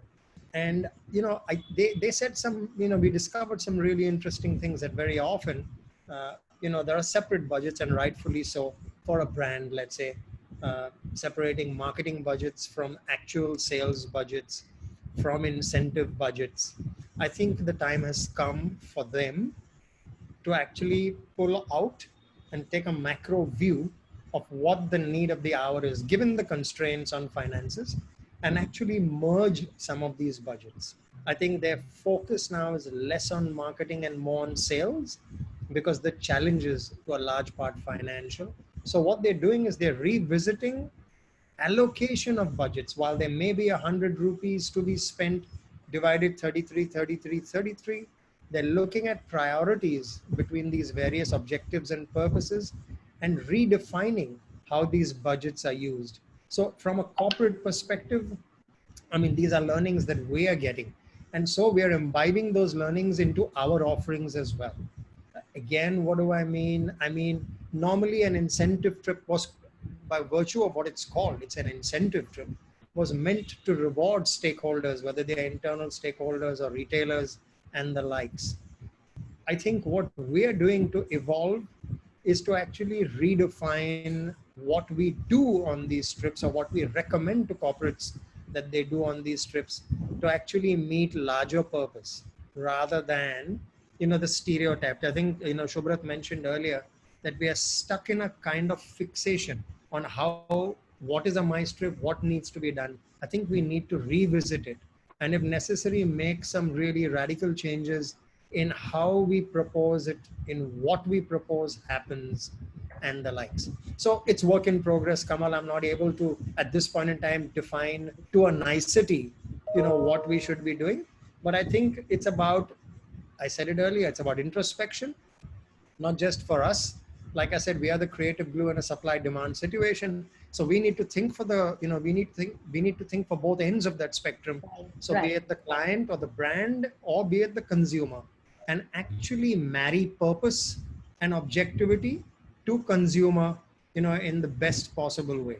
And we are working on both ends. We are doing consumer insight studies, and we're doing brand insight studies. And we're looking to see how we can evolve from just being an aggregator to actually being a planner and a strategist for them. We already played that part to some extent, but we need to heighten the planning and strategy development in our role. And that's how we're looking at it. I think that would happen across the board as well. Multifaceted, multi-roles, squeezing down, getting to the bottom line. I think you voiced that very well, Brian, even though you said that you had said, you have to say that again, but it's really true. It's really, you can say that as many times as you like, it needs to be driven home. In the meantime, we have a lot of questions and questions from the audience. So first, I would like to say a very big thank you to our wonderful panelists. And I want the questions to come in. And the audience has been with us for this entire period of time. So I think congratulations, audience, wonderful audience, love you. In the meantime, the questions I would like here to pick up. We have a question from Sunil Chauhan, who's the Chief Manager, Corporate Administration, Edelweiss, Rural and Corporate Services Limited. Would any extra cost be charged for increased safety measures? I think that includes, probably COVID, or maybe some demands that any group might have.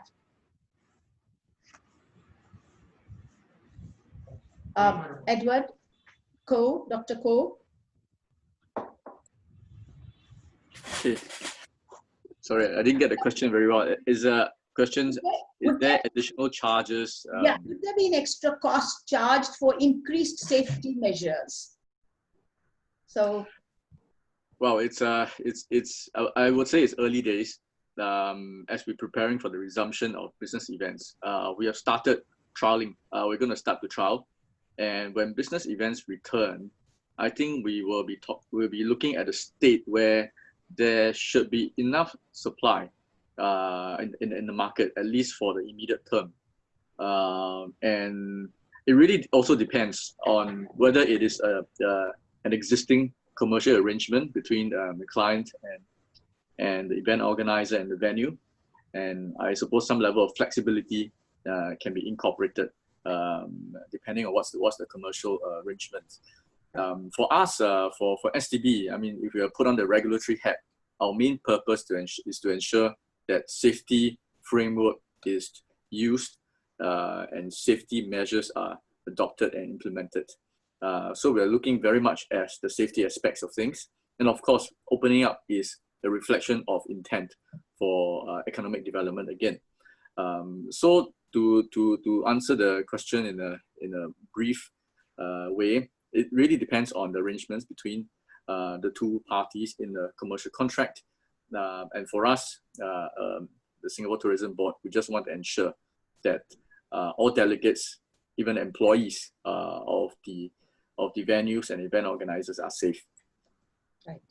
Right. Thank you. Thank you very much. We have a question for Edward Chu. Praveen Kumar Devraju from Microlabs. During this pandemic, we would like to know how flexible will the cancellation policy of group be? And, you know, supposing the group is downsizes. And over and above, do you provide any insurance if the guests due to pandemic? Thank you. You know, I think the need for flexibility will be heightened, especially in the early stages of the recovery. So that's something we'll definitely factor into our plans as well as the conditions. I think the other part about insurance, it's an interesting question. I think the question is whether the venue is the one that needs to take it up, the destination takes it up, or it's something that the corporate needs to take up. I think even right now, I think in the insurance market, it's not quite clear kind of what the policies are out there. So that's something I think that will continue to evolve, and it's something that I think as an industry, we need to look at. Right, thank you. We have a lot of questions, but I have time for just two. I will pick up one from Rajan Verma. Will Singapore help in designing virtual experiences for sharing across network, a sort of possible experience to match with targets and that translate later into physical experience? I think Dr. Ko would answer this. Would they help in designing virtual experiences possibly for the client? Yes, yes, indeed. There's a lot of heightened demand for virtual experiences simply because delegates cannot travel. And because of that, because there is a demand, there's obviously the supply side of things gets busy. We have encountered many companies who are coming out with business improvement processes, technology to facilitate virtual events. In fact, the two trial events that we are carrying out, more than 1,000 participants will be attending virtually across the world. So that is the positive part of it. But as everyone mentioned, everyone wants to meet face to face eventually, or at least given the option to do that. So that is really the beauty of having virtual options. Not that, I mean, if you can attend it physically, you will. But if you can't really travel that far, at least you have option to speak to someone else. In fact, virtual options also allow you to have even more interesting speakers that might not be able to make the trip, but they're able to speak to everyone.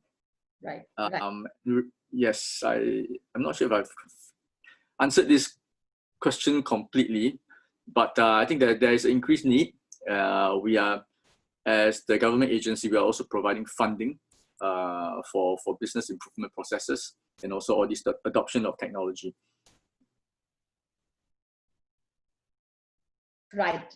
Last question is from Rajesh Ambokar, Ambuja Siemens. When can we expect to start group MICE movement to Singapore with all safety protocols? It looks like. Oh, that sounds self-explanatory. I think the governments were going to allow them, but even Yes. so, the question has been asked. When can we expect to start group MICE movements as far as Singapore is concerned? So we announced on the 22nd of July, after almost many months of, we call it the circuit breaker, Singapore-style lockdown. It's finally some positive news. We're going to resume business events, trialing first. And so that's the first thing. We hope with a successful trial, we can open up at least more business events to happen. So that is being planned. That is our ambition. That's our hope. So that hopefully it will happen earliest, maybe end August, because that's when the first pilot ends, or maybe end September, because that's when the second pilot ends. So we have a rough reference points. The next thing is the borders opening. This is another set of challenge that is actually, to be honest, not so much within our control. But we know we're also headed in the direction of facilitating fast lanes, which we did with a couple of provinces in China, and reciprocal green lanes, which we are starting out with Malaysia on August the 11th. And we are also negotiating currently, quietly, of course, confidentially, with many other like-minded countries in the region. I think one thing is for sure, because we are dealing with this COVID situation for a while. I think we, at least in Asia, we have a better sense of how it can be contained to prevent a second wave from coming out. And I think with a better understanding of the virus itself, the spread, and the control mechanisms, I think we should be able to find some level of overlap between health concerns and economic needs. The overlap currently is very, very narrow, but I think we should be able to find more overlap and make it happen. Right, right. Thank you. With that, we are closed with the questions, and thank you, panel, for the answers. I would now like to go straight to Raymond Lim, Area Director, India, New Delhi office. Raymond has a wonderful presentation for us, but before we start the presentation, Raymond, I'd like a few opening remarks from you, and then we would go for the presentation. Raymond. Hello. Hi. Yeah. Thank you very much. I will quickly go through the deck of slides because a lot of the things that I wanted to cover have already been adequately addressed, especially by my two bosses, Sveta and Edward. So I won't belabor the point, but just to make sure that to let everybody know that the deck of slides will be sent to all the participants here. So if I do go too fast, not to worry. And at the same time, we also welcome you to give us your input on some of these things that you may find it useful to you. My presentation consists of three parts. First part will be covering on some of the COVID situation circumstances in Singapore. The second, in a few slides on some of the developments in Singapore regarding new products. And of course, the most important part, which is the third section, which I will bring you through some of the MICE support schemes that we are dishing out to help DMCs and event planners pitch more confidently for Singapore. So let's start the presentation. Can you bring up the presentation slide space? Thank you. Let's go to slide number 2. Yeah, next slide, please. Just to make sure that you can register the point that in Singapore, we are actually doing quite a good job in managing the situation, this COVID situation.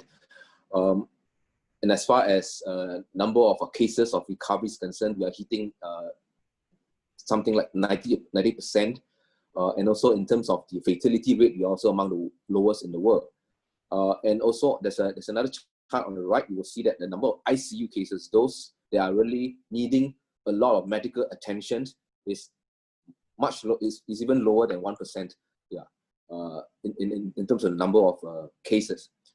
Just also want to bring you another point that we are ranked in fourth safest place among all COVID-19 hit countries. In fact, in Asia, we are number 1. Singapore is ranked number 1.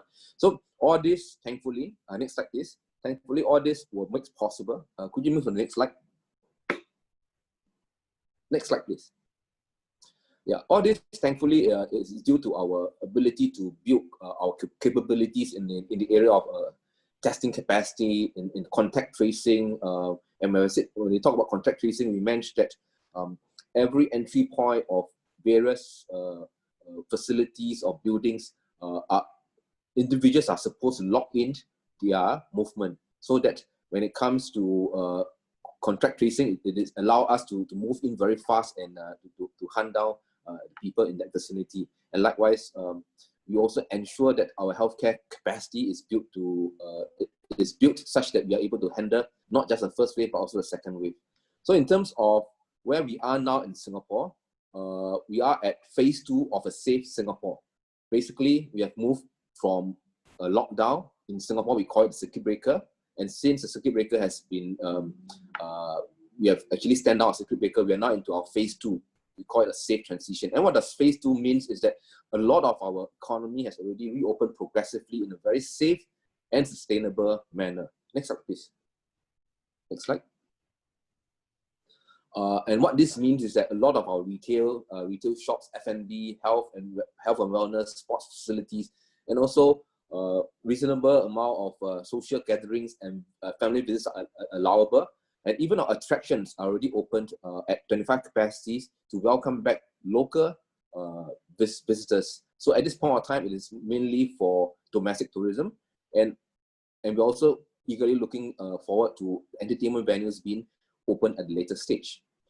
So this is where we are. In fact, if you're in Singapore now, life is actually quite normal, except that you will see people wearing masks, and actually everybody is complying to safe distancing. Otherwise, things are actually quite normal in Singapore. Next slide, please.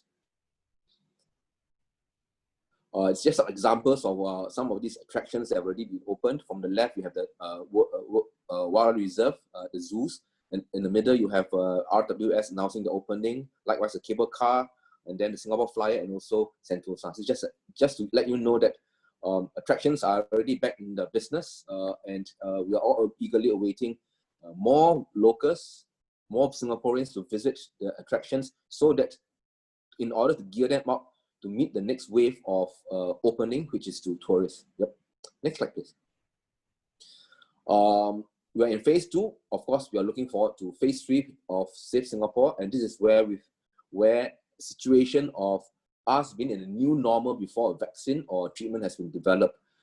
Under this phase, more gatherings and events will resume with a bigger crowd size and so on and so forth. Right, next slide, please. Just wanted to also bring you through a little bit of what we are doing on accreditation of all our lifestyle establishments, including our tourist establishments. Is this campaign called SG Cleaned, which basically is to instill public confidence and give assurance that to our locals and also to visitors when we reopen to international visitations, that the facilities and the public and the venues that they are visiting all comply with high standards of public health, hygiene, and safety measures, and including response measures in the light of the new COVID situation. Our target is to ensure that all our 37,000 businesses within the tourism and lifestyle sectors all sign up for this SG quality mark.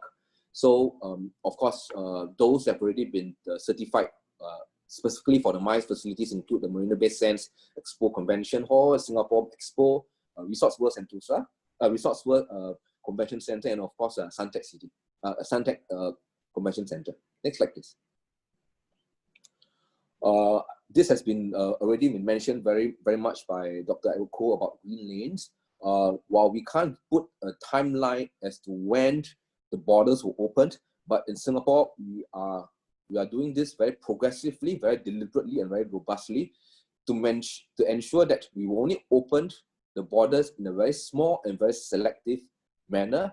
And this is all based on data and evidence. And of course, we was first focused on allowing essential travel to green lane arrangement for the start. And even for green lane, for this green lane to take shape, there will be a mix of isolation and test requirements that support this green lane initiative. Next slide, please. What it means for the MICE events, this has been spoken of at length by the panelists. We will definitely see a mixture of hybrid events and virtual events. And for event planners and exhibition convention planners to make sure that they harness technology to make this possible. Next slide, please. And of course, touchless and automated experiences will be something that will need to be thought of to also ensure that the experience, even though it's of a smaller congregation of attendees, they remain very much of value, of higher value delivered to the attendees. Right, next slide, please. And Dr. Koh also have mentioned that since 22nd of July, we have already announced a gradual resumption of this business event in Singapore. And 2 pilot hybrid events will be taking place in the month of August and September. And that's the International Conference on Computational Electromagnetics and also on another medical event. So both events, we are very proud that this is taking place because this sets us up for our next, this sets us up very well for how we're going to do events in future. Okay, the next few slides, basically to just bring you through some of these new developments that's happening in Singapore. I think I need not talk much on Changi Airport. The 4th terminal has opened, and of course, besides the Changi Airport from the Terminal 4, there's also the Jewel. Next slide, please. And the Jewel itself has got MICE event venues to support MICE activities. Next.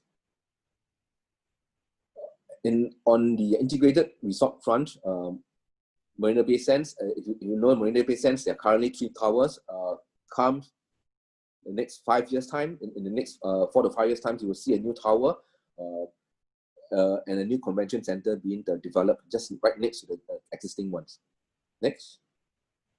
And likewise, at RWS, they have mentioned a very ambitious multi-billion-dollar plan. I think it's a 4.5 billion investment to bring in new attractions, new venues that will support both leisure and on the MICE front. Next slide, please. And over at the Mandai area, what is going to happen is the existing animal attractions will all be congregated together and represented under this new wildlife ecosystem hub. Jurong Bird Park will be moved to this area, and then they will also be adding in a new rainforest park, which is a nature theme indoor attractions, together with an eco resort that provides eco-friendly accommodations and many other interesting features that will cater to the family segment. Yeah, next slide, please. So basically, this is the part which I would like to draw your attention to, which is what kind of support that the Singapore Tourism Board and the Singapore Exhibition and Convention Bureau could offer assistance to our MICE planners and corporates. So basically, we have on the left facilitations and also providing you some incentive and also support schemes to help you decide on our destination better. And then on the top right, we also make sure that our industry is being prepared to embrace a new measurements and new safeguards for future events. And at the bottom, you have safety and assurance. That's where we are also very, very heavily involved in ensuring that there are certain safeguards and certain measures that we are going to plan together with our industry, and also for green lane arrangements for foreign delegates. Right, next slide. So overview of the MI schemes, there are basically 4 schemes. Inspire, which is basically targeting for small groups. BEIS, business events in Singapore. This targets on bigger groups of more than 250 packs. These 2 schemes, Inspire and BEIS, they are actually a grant scheme. Sorry, the Inspire is not a grant scheme. The Inspire is a scheme whereby we offer additional experiences for the group, whereas for the BIS is a scheme whereby we offer financial grant to the group. And for SMAP, which is basically a lot of our tourism and MICE players have come together to offer value-add benefits for the groups based on their offerings from the various organizations. And the last scheme that we have is called the STAR scheme. This is basically a monetary award to reward our MICE agent for bringing groups to Singapore. Next slide, please. Inspire, these are mainly for smaller groups. What happens is we have collaborated with a lot of our tourism players in Singapore, especially attractions providers, MICE venue providers, to curate what I call a buffet of more than 60 unique complementary experiences. So with these 60 over choices, where there's a small group that are intending to come to Singapore, what we're saying is that we are able to offer at 1 out of the 60 experiences that we can offer to the group, depending on criteria and so on and so forth. Next slide, please. So this next slide will then explain in detail what this Inspire means. For a minimum group size of 20 packs, we're just staying in Singapore for 2 nights, including if the group is taking a cruise with at least 1 night stay in Singapore, we are able to provide the corporate to choose any of the experiences from out of 60 experiences that matches the group in terms of the. Of course, we have got some criteria in what kind of experience will match with what kind of groups. The value of the experiences ranges from $40 to $100, and what we also have. This is basically what has been happening, what has been implemented for in the past. So, given the current situation, we are actually now we have already implemented also an enhancement to the current scheme to offer 1 additional free Inspire experiences. So in total, 2 experiences for you to choose out of a buffet of 60 experiences that you can offer to the corporates, right? And this offering of the experiences has got no financial transactions. Basically, you register the experiences that you like. The attraction owner or the venue owner will dish out these experiences directly to the group through the assistance of the DMC in Singapore. So I go on to the next scheme, which is the Business Event in Singapore scheme. This is a financial scheme. So basically, we are paying X dollars to the group, to the corporate, for deciding to bring the event to Singapore.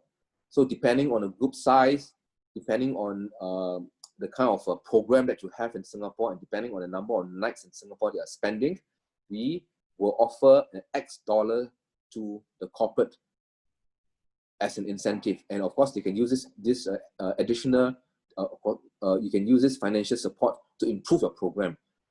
And I know that a lot of corporates do not typically like to receive money, receive a transaction, financial transaction, especially from an NTO.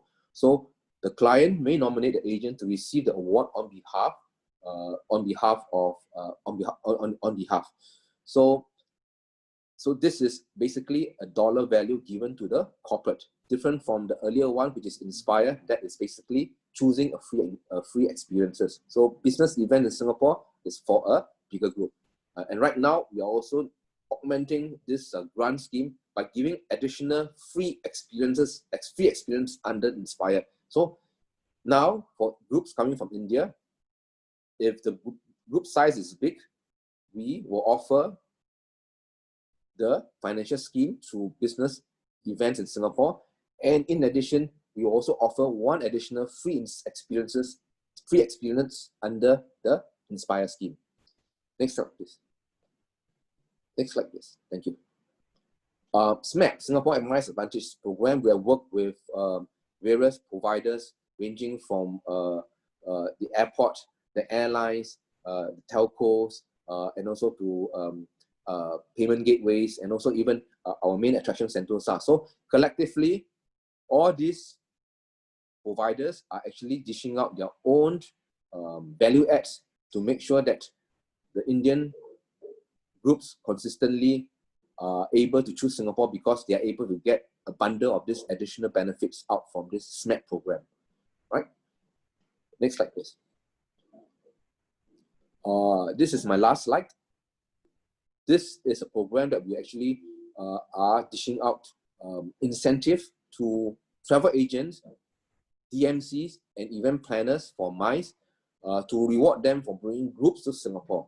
So the usual criteria will apply: 2 nights in Singapore, minimum group size of 50, also include fly cruise groups. And importantly, we also want to make sure that this incentive, likewise for all the other grant schemes, we have an element of corporate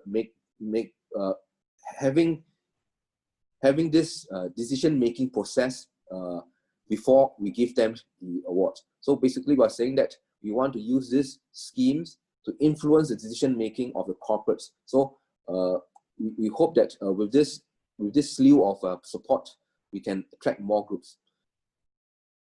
Currently, previously, the scheme has been limited to certain agents. Right now, for India, we have opened up this scheme for all MICE agents who are actually driving, who have a business in driving MICE groups to Singapore. So I encourage you to look out to us to find out more about this scheme in terms of the value of monetary incentive that the agents can get through sending groups to Singapore. Right, next slide, please. I leave you with the last slide. These are the people that you should be contacted with.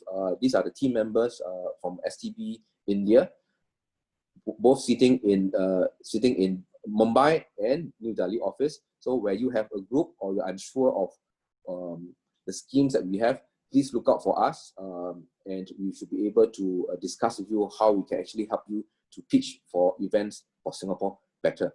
So thank you. This is my last slide, and yeah, back to Kamal. Right. Thank you, Raymond. All the questions that so many people have asked and we haven't taken up have been answered by your slide. So thank you very much, Raymond. That was very much needed. And I would like, because we've gone way over our time, thank you, Mr. Sridhar, for coming in. We would love all our panelists here to please have a last parting word. I'd like to start with Mr. G.B. Sridhar, the panelists, and Raymond Lim. And I know Brian has to leave, so I will move him up a little bit. Brian, I would start with Mr. Sridhar first. Oh, okay. First of all, thank you, everyone. Thanks for staying through the presentation. So I got only 3 points. I started with 4 R's just now. Let me finish up with 3 F's. One, I think we are in the business of providing courage and direction. So fear busting is the first. We need to be fear busters. Second is, let's all be future ready and future safe thinking. The future is going to be new, the future is going to be different, but let us look at what the future in our respective businesses is going to be like. How are we going to do it? Future ready, future safe. Third is flexible. I think that's something that I picked up in the all the panel discussions. Flexible in terms of businesses, going back to basics, resetting our priorities. I like the idea of being aggregators. We are aggregating a lot of different ideas. Okay, there's a lot of feedback. Somebody's mic is on, so sorry about this. So 3 F's, right? Fear busting, future ready, being flexible. Second is about business with empathy. And Singapore Tourism Board, we have taken a lot of time and effort to relook at the schemes. And we have considered very carefully what is needed during this COVID-19 pandemic situation, with a lot of our people not being able to do the kind of businesses they've been used to. So we have done the schemes with a lot of considered opinion about what business with empathy should look like. And that is also thanks to feedback from a lot of you who have been consistently engaging the Singapore Tourism Board. And finally, we are in the business of growing connections and achieving together. My Singapore Tourism Board team and I stay committed to working with all of you so that we can grow our connections and achieve mutually beneficial results together. Thank you very much for joining us. Thank you. So much. Thank you so much, Mr. Sridhar. I would ask Dr. Edward Koh and Brian, you'll be right after that. Just stay with me for a few minutes. Dr. Edward Koh. Well, thanks very much, everyone, all our panelists who give us such great insights, and thank you, Kamal. I just want to say that I think there's a new appreciation of this quiet miracle of a normal life, and I think with this brand new appreciation, I really think that the world will be a better place post COVID-19. Thank you. Yeah, beautiful. That's right. Brian, I know you need. Yeah, I'm sorry I had a 1:30, but I've pushed it back by a few minutes. But firstly, thank you for the opportunity of being on this panel. Truly appreciate. Sridhar, with your permission, when you said 3 Fs, I got a little worried to begin with. Having said that, I have another F to add to that. So make it 4 Fs, however weird that sounds. I just want to let you know, there's a little meme I saw a few weeks ago, and the acronym was FEAR, fear, which is the 4th F I'm talking about. And really you can decode that in 2 ways. FEAR could mean forget everything and run, or it could mean face everything and rise. Like I said, I'm an eternal optimist, and I just wish to reiterate that facing everything and rising is really, in my estimation, the only option we have. When I say facing everything and rising, there are 2 or 3 broad thoughts that come to mind, and pardon me if it's already covered or sounds repetitive, but I do believe that we need, for a situation like this, if we have to rise above it, we need to collaborate. So collaboration is not an option. It is the need of the hour. If we do not collaborate, I suspect we're not going to meet objectivity, and that could have ramifications. I don't need to elaborate on those. I think we need to be using this time to create deeper value. Individually and collectively, we need to create deeper value. I think it's a new beginning we're looking at, not just a new normal, it's a new beginning we're looking at. I spoke about it earlier, and I really do believe we need to create deeper value. And I think we've spent a lot of time figuring out in which areas this deeper value can be achieved. And obviously, one of the areas is cost versus results efficiencies. It's easy to say drop costs, because we want to drop costs and we want to increase efficiencies. There's a bit of a dichotomy there. We need to marry cost to efficiencies and do it the best we can based on objectivity. Objectivity is a very large word. Our business in the experiential world, objectivity is really difficult because it's a lot of experiential, and to define, we don't have a measurement tool. I mean, show me a measurement tool even for mice that can clinically describe effectiveness of the mice trip. So sometimes it's just based on what the key person thought or the experience a few key people had. It's very, very subjective. So I'll repeat myself, face everything and rise. We need collaborative efforts. We need cost efficiencies. And in the process, we need to create deeper value based on objectivity.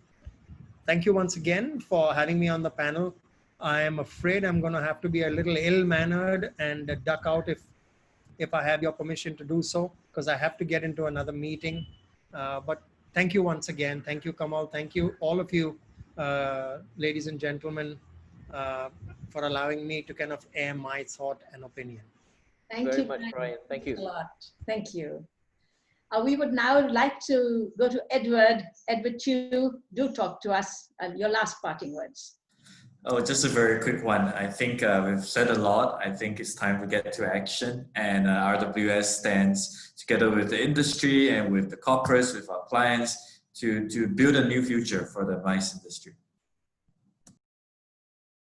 Thanks a lot, Edward. Subrato, talk to me. Subrato, you're muted. Yeah. So my parting word that earlier Prime Minister Churchill, now Prime Minister Modi has a very favorite sentence that every crisis has its own opportunity. So this is the opportunity to put our things in right and relook the entire thing. That's what is my this thing. Put the customer first, and the answer will come all together. And be safe, be healthy, and thank you very much for inviting and sharing our views. And hopefully, we'll meet in a better, happier time, not virtually. Thank you. And Yes, Ruto. yeah, that's all. All right. Thank you. Thanks a lot for that summing up. Raymond. We are here to serve you because we are based in market. So when you have a lead or you need any support, just call us. We'll be there to help you pitch the next event for Singapore. Thank you very much. Yeah. There is a big shout out to our audience. Thank you for being with us today. We know sorry, I don't seem to be there. Yes, a shout out to our audience. Thank you for being with us and being, with us through the extra time. And a copy of the presentation will be sent out to all attendees. The recording of this event will be available on YouTube, on all social media handles of Today's Traveler and STB. And we will make sure that everybody who has missed it or would like to go through it again is able to do it again. So with that, I would like to say a very big thank you to our panelists who have engineered this interactive discussion. A big thank you to Mr. G.B. Sridhar, without whom this discussion would not have had its passion-made possible moments. And Raymond Lim, Danzel Walter, for the astute inputs and tireless energy in putting this event together. I'm going to squeeze in a big thank you for the Optimize team for having put this whole thing together along with the STB team. Thank you very, very much. And thank you, everyone. Namaste. Namaste. Thank you very much. Thank you. Bye-bye. Have a good weekend, guys. Thank you very much. Bye. Bye. Thank you. Thank you all.